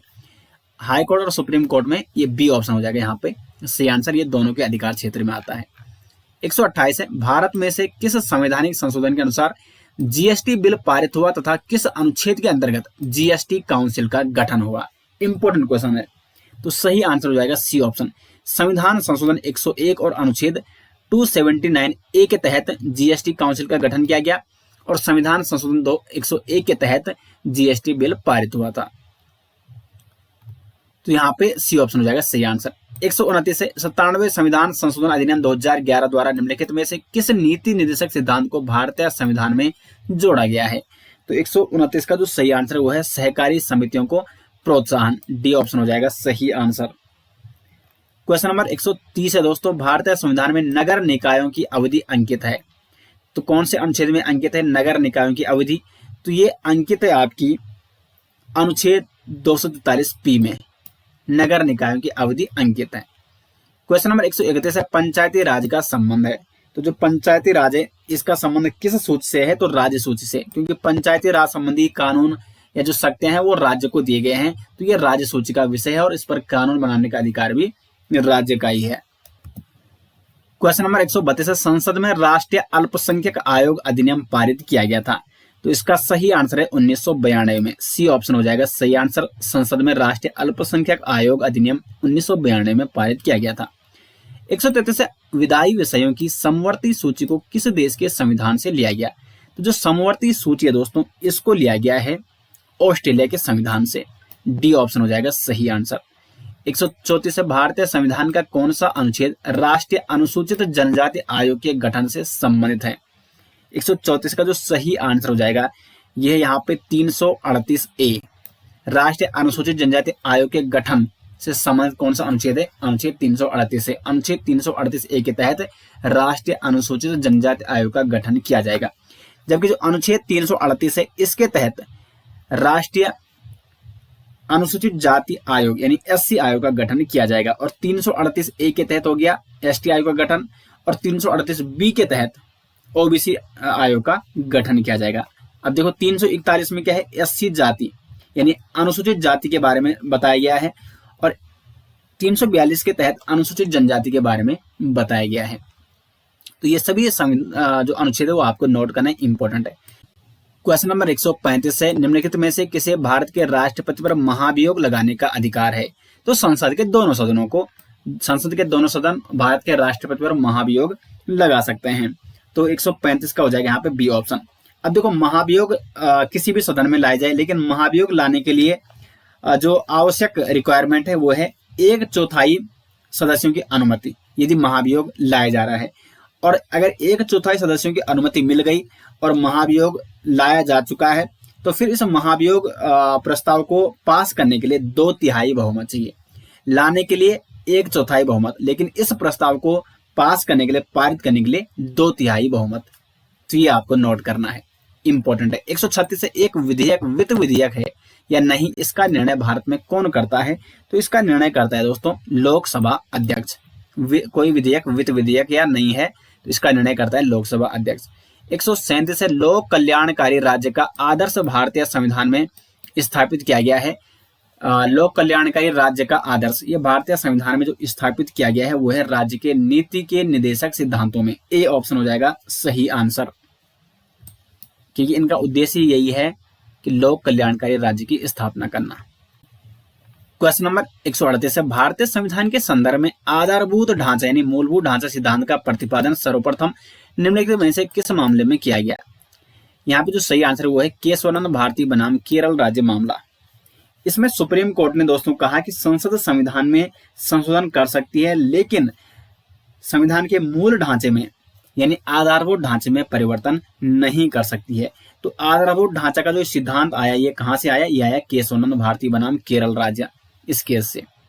139 भारतीय संविधान के किस अनुच्छेद में अनुसूचित जनजातियों के लिए राज्य की विधानसभा में सीटों के आरक्षण का प्रावधान है? तो राज्य की विधानसभाओं की अगर बात करें तो इसमें अनुसूचित जनजातियों के लिए जो सीटों का आरक्षण का प्रावधान है तो यह है आपका अनुच्छेद 332 में, बी ऑप्शन हो जाएगा सही आंसर। अनुच्छेद 332 है दोस्तों, इसमें SC ST के आरक्षण का प्रावधान है विधानसभा में, लेकिन यदि हम लोकसभा की बात करें तो अनुच्छेद 330 के तहत SC ST के आरक्षण का प्रावधान है लोकसभा में, 330 के तहत लोकसभा में और 332 के तहत राज्य विधानसभा में। 140 है भारतीय संविधान में पंचायती राज व्यवस्था से संबंधित अनुसूची है। तो 140 का हो जाएगा डी ऑप्शन। 11वीं अनुसूची है पंचायती राज व्यवस्था से संबंधित। अब यहाँ पे देखो जो 8वीं अनुसूची है ये आपकी, इसमें 22 भाषाओं का उल्लेख है, और जो 10वीं अनुसूची है ये दल बदल से संबंधित है।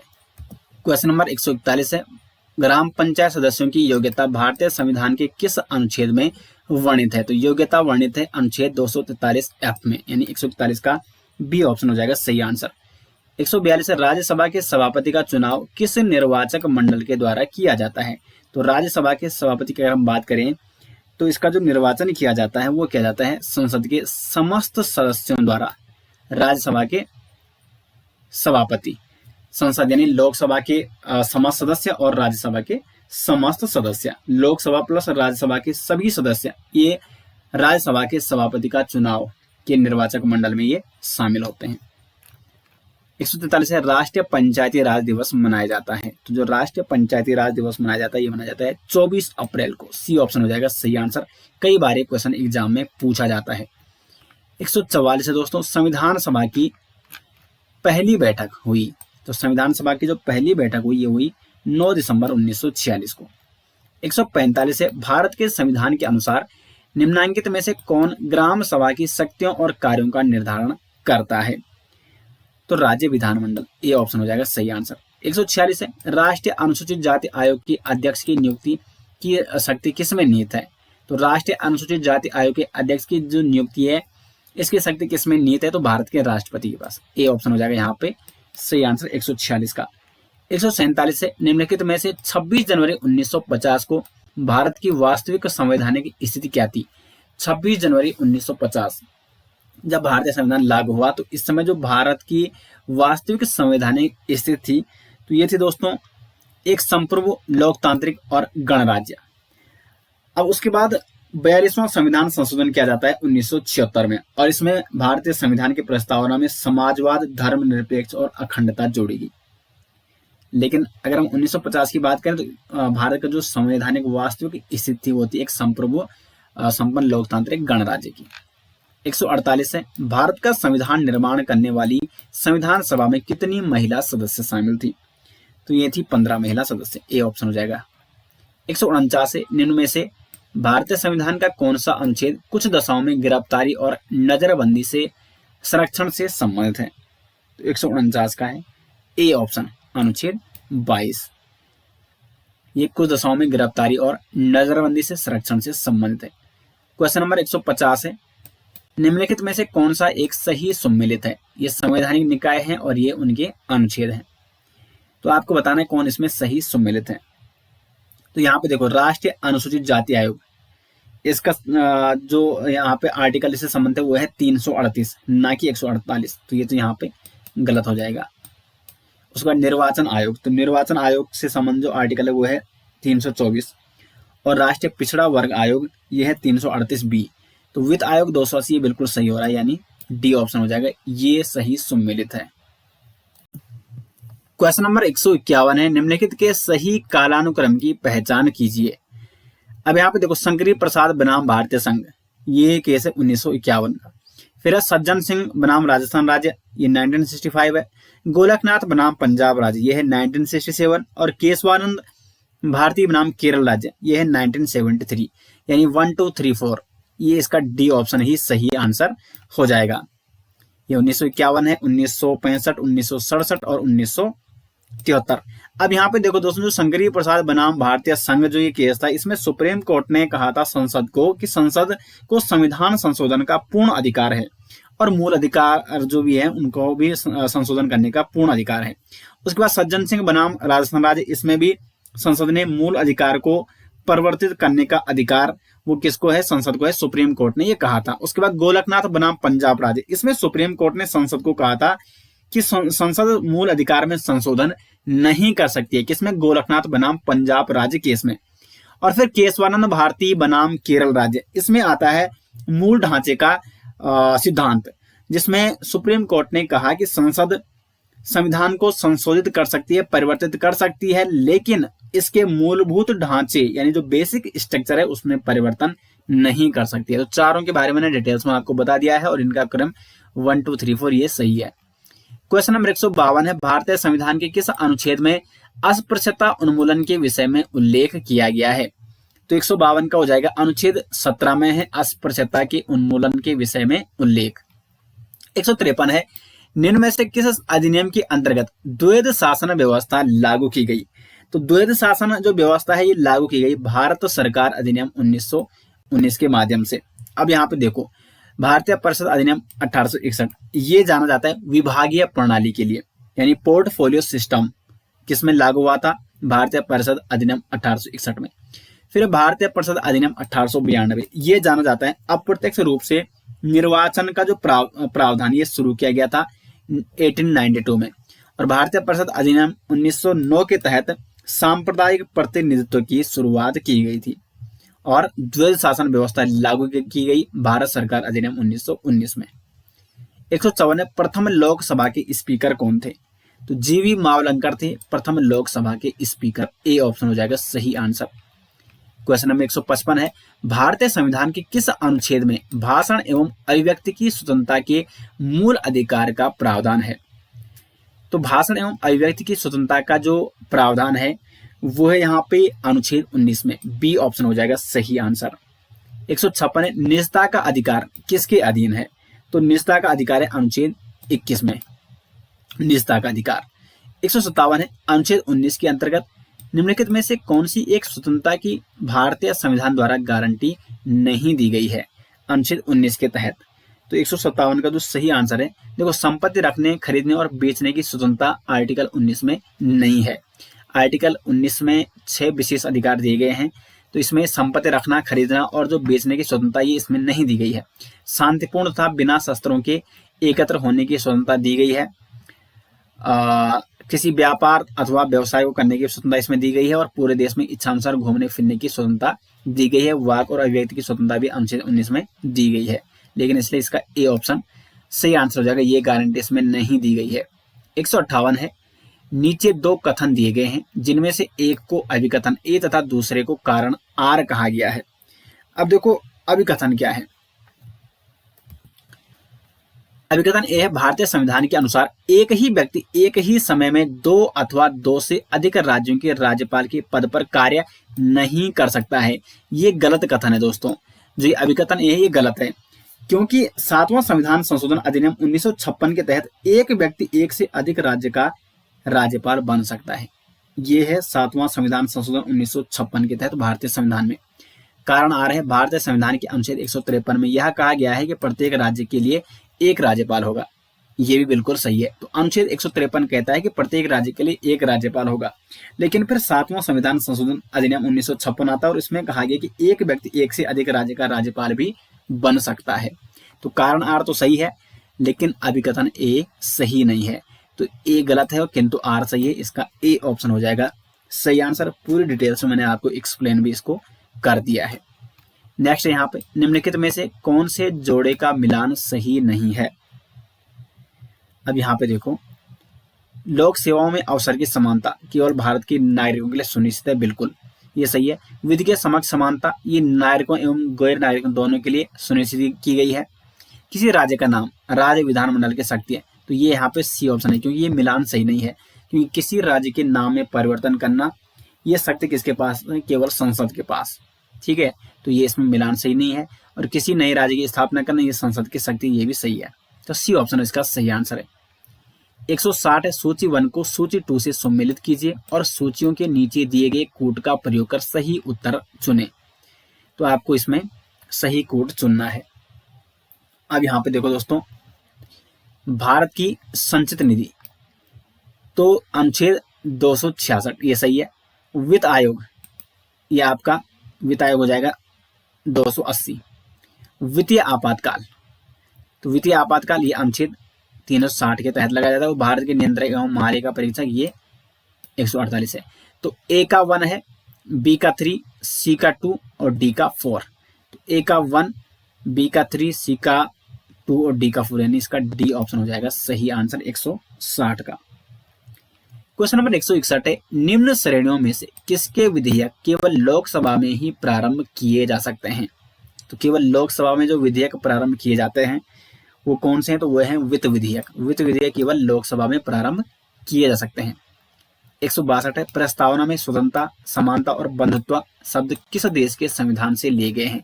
तो भारतीय संविधान की जो प्रस्तावना में स्वतंत्रता, समानता और बंधुत्व शब्द है दोस्तों, ये लिए गए हैं फ्रांस के संविधान से। सी ऑप्शन हो जाएगा।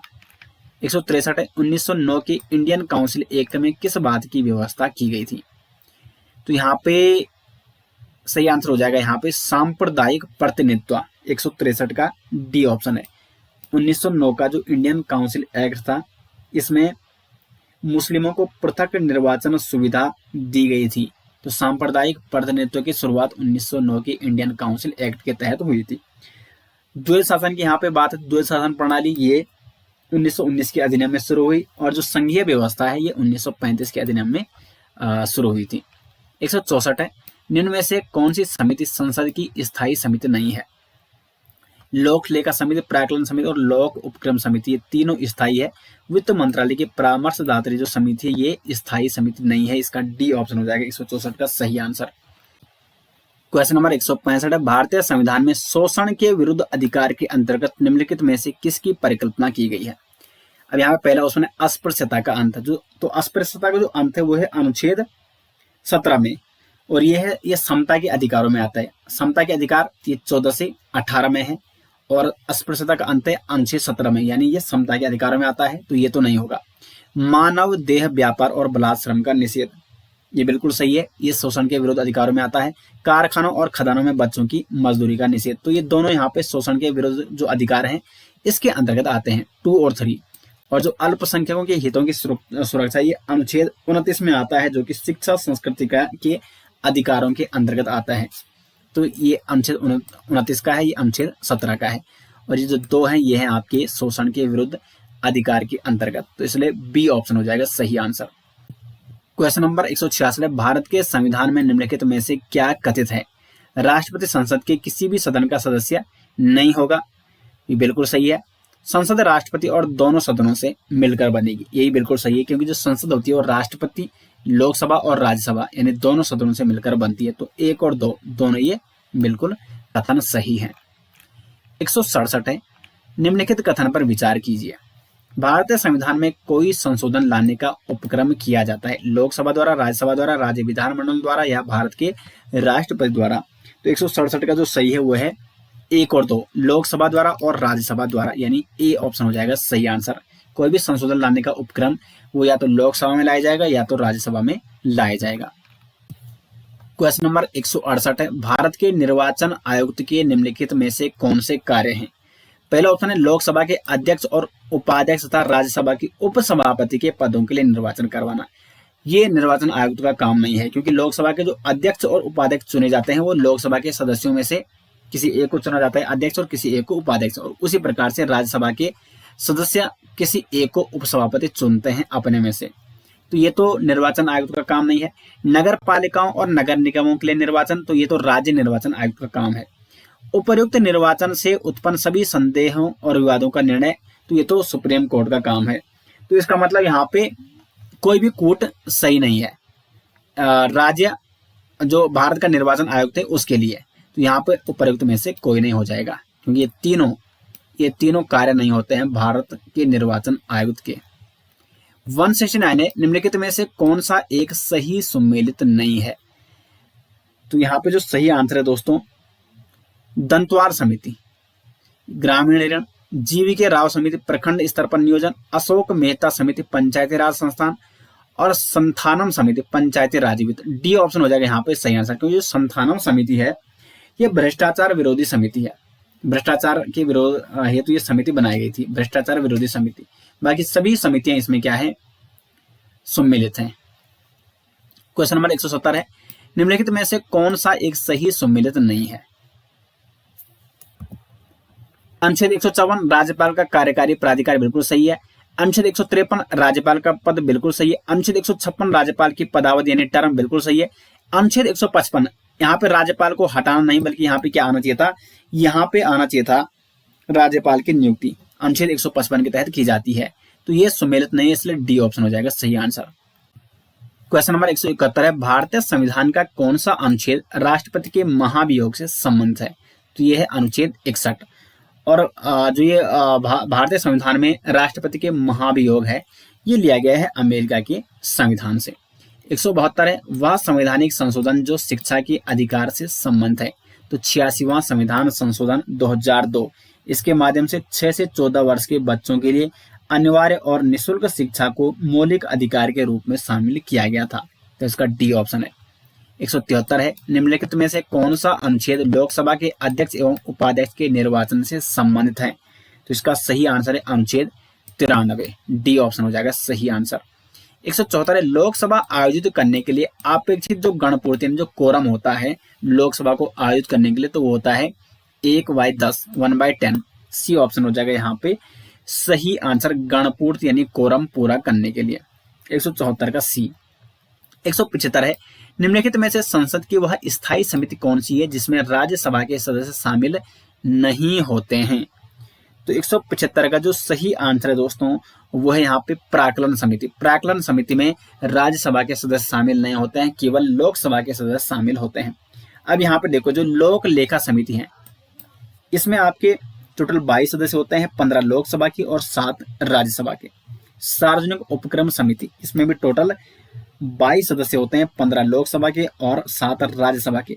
जबकि जो प्राक्कलन समिति है इसमें टोटल 30 सदस्य होते हैं और सभी के सभी लोकसभा के होते हैं, इसमें कोई भी सदस्य राज्यसभा का नहीं होता है, इसलिए बी ऑप्शन सही आंसर है। क्वेश्चन नंबर 176 है राज्य पुनर्गठन अधिनियम कब पारित किया गया। तो 176 का सही आंसर है 1956 में राज्य पुनर्गठन अधिनियम पारित किया गया। 177 है बलवंत राय मेहता समिति द्वारा अनुशंसित त्रिस्तरीय पंचायती राज में निम्नलिखित में से कौन सा एक स्तर नहीं है। ग्राम पंचायत, पंचायत समिति, न्याय पंचायत और जिला पंचायत। तो सी ऑप्शन यहाँ पे न्याय पंचायत इसमें त्रिस्तरीय में शामिल नहीं है। त्रिस्तरीय में क्या है, ग्राम पंचायत, पंचायत समिति और जिला पंचायत। तो इसका सी ऑप्शन हो जाएगा सही आंसर। क्वेश्चन नंबर 178 है संशोधन का उनके कार्यान्वयन के वर्ष में से मिलान कीजिए। अब देखो जो 42वां संविधान संशोधन हुआ था ये कब हुआ था 1976 में। उसका 52वां संविधान संशोधन ये हुआ था 1985 में। 86वां संविधान संशोधन ये हुआ था 2002 में और 96वां संविधान संशोधन ये हुआ था 2011 में। तो कुल मिला के यहाँ पे देखो इसका सी ऑप्शन सही बन रहा है। 3 देखो इसका है 3, इसका है 1, इसका है 4 और इसका है 2, 3, 1, 4, 2। सी ऑप्शन 178 का सही आंसर है। नेक्स्ट यहाँ पे पंचायती राज के संदर्भ में कौन सा कथन सही है। 179 पंचायत समिति और जिला परिषद प्रत्यक्ष निर्वाचित सदस्यों से गठित होती है। इसमें प्रत्यक्ष और अप्रत्यक्ष सदस्य इसमें शामिल होते हैं और उनसे ये गठित होती है, तो ये तो सही नहीं है। पंचायत स्तर चुनाव लड़ने की न्यूनतम आयु 18 वर्ष होती है। तो 18 नहीं होती बल्कि न्यूनतम आयु 21 वर्ष होती है। पंचायती राज संस्थाओं का चुनाव राज्य चुनाव आयोग के पर्यवेक्षण में होता है, बिल्कुल सही है। तो इसलिए 179 का सी ऑप्शन होगा सही आंसर। क्वेश्चन नंबर 180 है निम्न युग्मों में से कौन सा युग्म अनुच्छेद प्रावधान सही सुमेलित नहीं है। तो आपको बताना इसमें सही सुमेलित कौन सा नहीं है। अनुच्छेद 124 उच्चतम न्यायालय का अभिलेख न्यायालय होना, तो ये यहाँ पे अशुद्ध है, यानी ये सुमेलित नहीं है, क्योंकि 124 में भारत में एक उच्चतम न्यायालय होगा इसके बारे में कहा गया है, तो इसलिए ए ऑप्शन हो जाएगा सही आंसर। 143 ये उच्चतम न्यायालय के परामर्श शक्ति के बारे में बताता है। 132 उच्चतम न्यायालय की अपील अधिकारिता है और 136 उच्चतम न्यायालय के द्वारा अपील के लिए विशेष इजाजत की बात की गई है, तो इसलिए 180 का दोस्तों ए ऑप्शन हो जाएगा सही आंसर। क्योंकि जो उच्चतम न्यायालय के अभिलेख न्यायालय होने की बात कही गई है वो कही गई है अनुच्छेद 129 में, और 124 में क्या कहा गया है, भारत में एक उच्चतम न्यायालय होगा। 181 है भारतीय संविधान की 6ठी अनुसूची किन राज्यों के जनजातीय क्षेत्रों के प्रशासन से संबंधित है। असम, मेघालय, त्रिपुरा और मिजोरम। 182 है राज्य पुनर्गठन अधिनियम 1956 के अनुसार कितने राज्य और केंद्र शासित प्रदेश बनाए गए थे। तो 1956 के अनुसार यहाँ पे जो राज्य और केंद्र शासित प्रदेश बनाए गए थे वो थे 14 राज्य और 6 केंद्र शासित प्रदेश। डी ऑप्शन हो जाएगा। 183 है भारतीय संविधान का निम्नलिखित में से कौन सा अनुच्छेद विधि के समक्ष समता के अधिकार से संबंधित है। तो विधि के समक्ष समता के अधिकार से संबंधित है यहाँ पे अनुच्छेद 14, बी ऑप्शन हो जाएगा सही आंसर। 184 भारत में सरकार की संसदीय प्रणाली कहाँ से ली गई है। तो 184 का है सी ऑप्शन, ब्रिटिश संविधान से ली गई है संसदीय प्रणाली। 185 है दोस्तों अगर लिखित में से वह कौन व्यक्ति है जो संसद सदस्य नहीं है लेकिन जिसे संसद को संबोधित करने का अधिकार प्राप्त है, तो वह है भारत का अटॉर्नी जनरल। ये संसद का सदस्य नहीं होता है लेकिन ये संसद को संबोधित करने का इसको अधिकार प्राप्त होता है। 186 है, भारतीय संविधान के निम्नलिखित अनुच्छेदों में से कौन सा अनुच्छेद राज्य सरकारों को ग्राम पंचायतों को गठित करने का निर्देश देता है? तो इसका अनुच्छेद 40 हो जाएगा सही आंसर। राज्य के नीति निर्देशक सिद्धांतों में शामिल है अनुच्छेद 40। 187 है, संविधान में मूल कर्तव्यों को जिसकी सिफारिश पर सम्मिलित किया गया वह कौन सी समिति है? तो वो समिति है दोस्तों स्वर्ण सिंह समिति। ए ऑप्शन हो जाएगा सही आंसर। स्वर्ण सिंह समिति के आधार पर ही, इसके सुझावों के आधार पर ही, इसकी सिफारिश के आधार पर ही मूल कर्तव्यों को सम्मिलित किया गया है। और मूल कर्तव्य कितने हैं टोटल भारतीय संविधान में? 11 हैं अभी। 188 है, भारतीय संविधान के अनुच्छेद 338 के अंतर्गत निम्नलिखित में से किस आयोग के गठन की बात की गई है? तो 188 का हो जाएगा सही आंसर राष्ट्रीय अनुसूचित जाति आयोग। अनुच्छेद 338, अनुच्छेद 338 ए है राष्ट्रीय अनुसूचित जनजाति आयोग। और फिर यहाँ पे अनुच्छेद 338 बी आता है जिसमें ओबीसी आयोग के बारे में, उसके गठन के बारे में बात की गई है। 189 है, भारतीय संविधान के किस अनुच्छेद के अंतर्गत राष्ट्रपति राज्य विशेष के लिए अनुसूचित जनजाति समुदाय के लिए लोक अधिसूचना जारी करता है? तो 189 का सही आंसर है ऑप्शन सी अनुच्छेद 342। 190 है, 190 भारत के राष्ट्रपति पर महाभियोग निम्नलिखित में से किस आधार पर लगाया जा सकता है? 190 का सही आंसर है संविधान का यदि वो उल्लंघन करता है राष्ट्रपति तो उस पर महाभियोग लगाया जा सकता है। ये एक आधार है महाभियोग लगाने का। क्वेश्चन नंबर 191 दोस्तों, भारतीय संविधान के किस अनुच्छेद में अनुसूचित जनजातियों के लिए राज्य की विधानसभा में सीटों के आरक्षण का प्रावधान है? तो 191 है यहाँ पे बी ऑप्शन अनुच्छेद 332 में। अनुच्छेद 332 के तहत दोस्तों SC ST के आरक्षण का प्रावधान है राज्य की विधानसभाओं में, जबकि अनुच्छेद 330 के तहत SC ST के आरक्षण का प्रावधान है लोकसभा में। 192 है, भारतीय संविधान ने सुदृढ़ केंद्र के साथ संघीय प्रणाली कहाँ से ली है? तो 192 का सही आंसर है बी ऑप्शन कनाडा से। और कनाडा से एक और चीज ली गई है, राज्यपाल केंद्र द्वारा नियुक्त होगा। ये कहाँ से लिया गया है? कनाडा के संविधान से, क्योंकि राज्यपाल की नियुक्ति किसके द्वारा की जाती है? केंद्र के द्वारा की जाती है। यह भी कनाडा से ही लिया गया है। 193 है, भारतीय संविधान के किस अनुच्छेद के अंतर्गत किसी नागरिक के मौलिक अधिकारों का उल्लंघन हो रहा है तो वह उच्च न्यायालय जा सकता है? तो मौलिक अधिकारों का यदि उल्लंघन हो रहा है तो कोई व्यक्ति उच्च न्यायालय किस अनुच्छेद के तहत जाता है? तो 193 का हो जाएगा सही आंसर अनुच्छेद 226 यानी बी ऑप्शन। और सुप्रीम कोर्ट अनुच्छेद 32 के तहत जाएगा और हाई कोर्ट जाएगा अनुच्छेद 226 के तहत। 194 है, समान नागरिक संहिता का उल्लेख है। तो 194 का सही आंसर है अनुच्छेद 44 में समान नागरिक संहिता की बात की गई है। 195 नियंत्रक एवं महालेखा परीक्षक प्राथमिक रूप से संसद की निम्नलिखित में से किस समिति से जुड़ा है? तो ये जुड़ा है दोस्तों लोक लेखा समिति से। 196 है, लोकतांत्रिक विकेंद्रीकरण की योजना प्रस्तुत करने वाली समिति है बलवंत राय मेहता समिति, जिसने लोकतांत्रिक विकेंद्रीकरण की योजना प्रस्तुत की थी। 197 है, उच्चतम न्यायालय के पहले न्यायाधीश का नाम बताइए जिनके खिलाफ स्वतंत्र भारत में संसद में महाभियोग का प्रस्ताव पेश किया गया था। तो जस्टिस रामास्वामी, बी ऑप्शन हो जाएगा सही आंसर।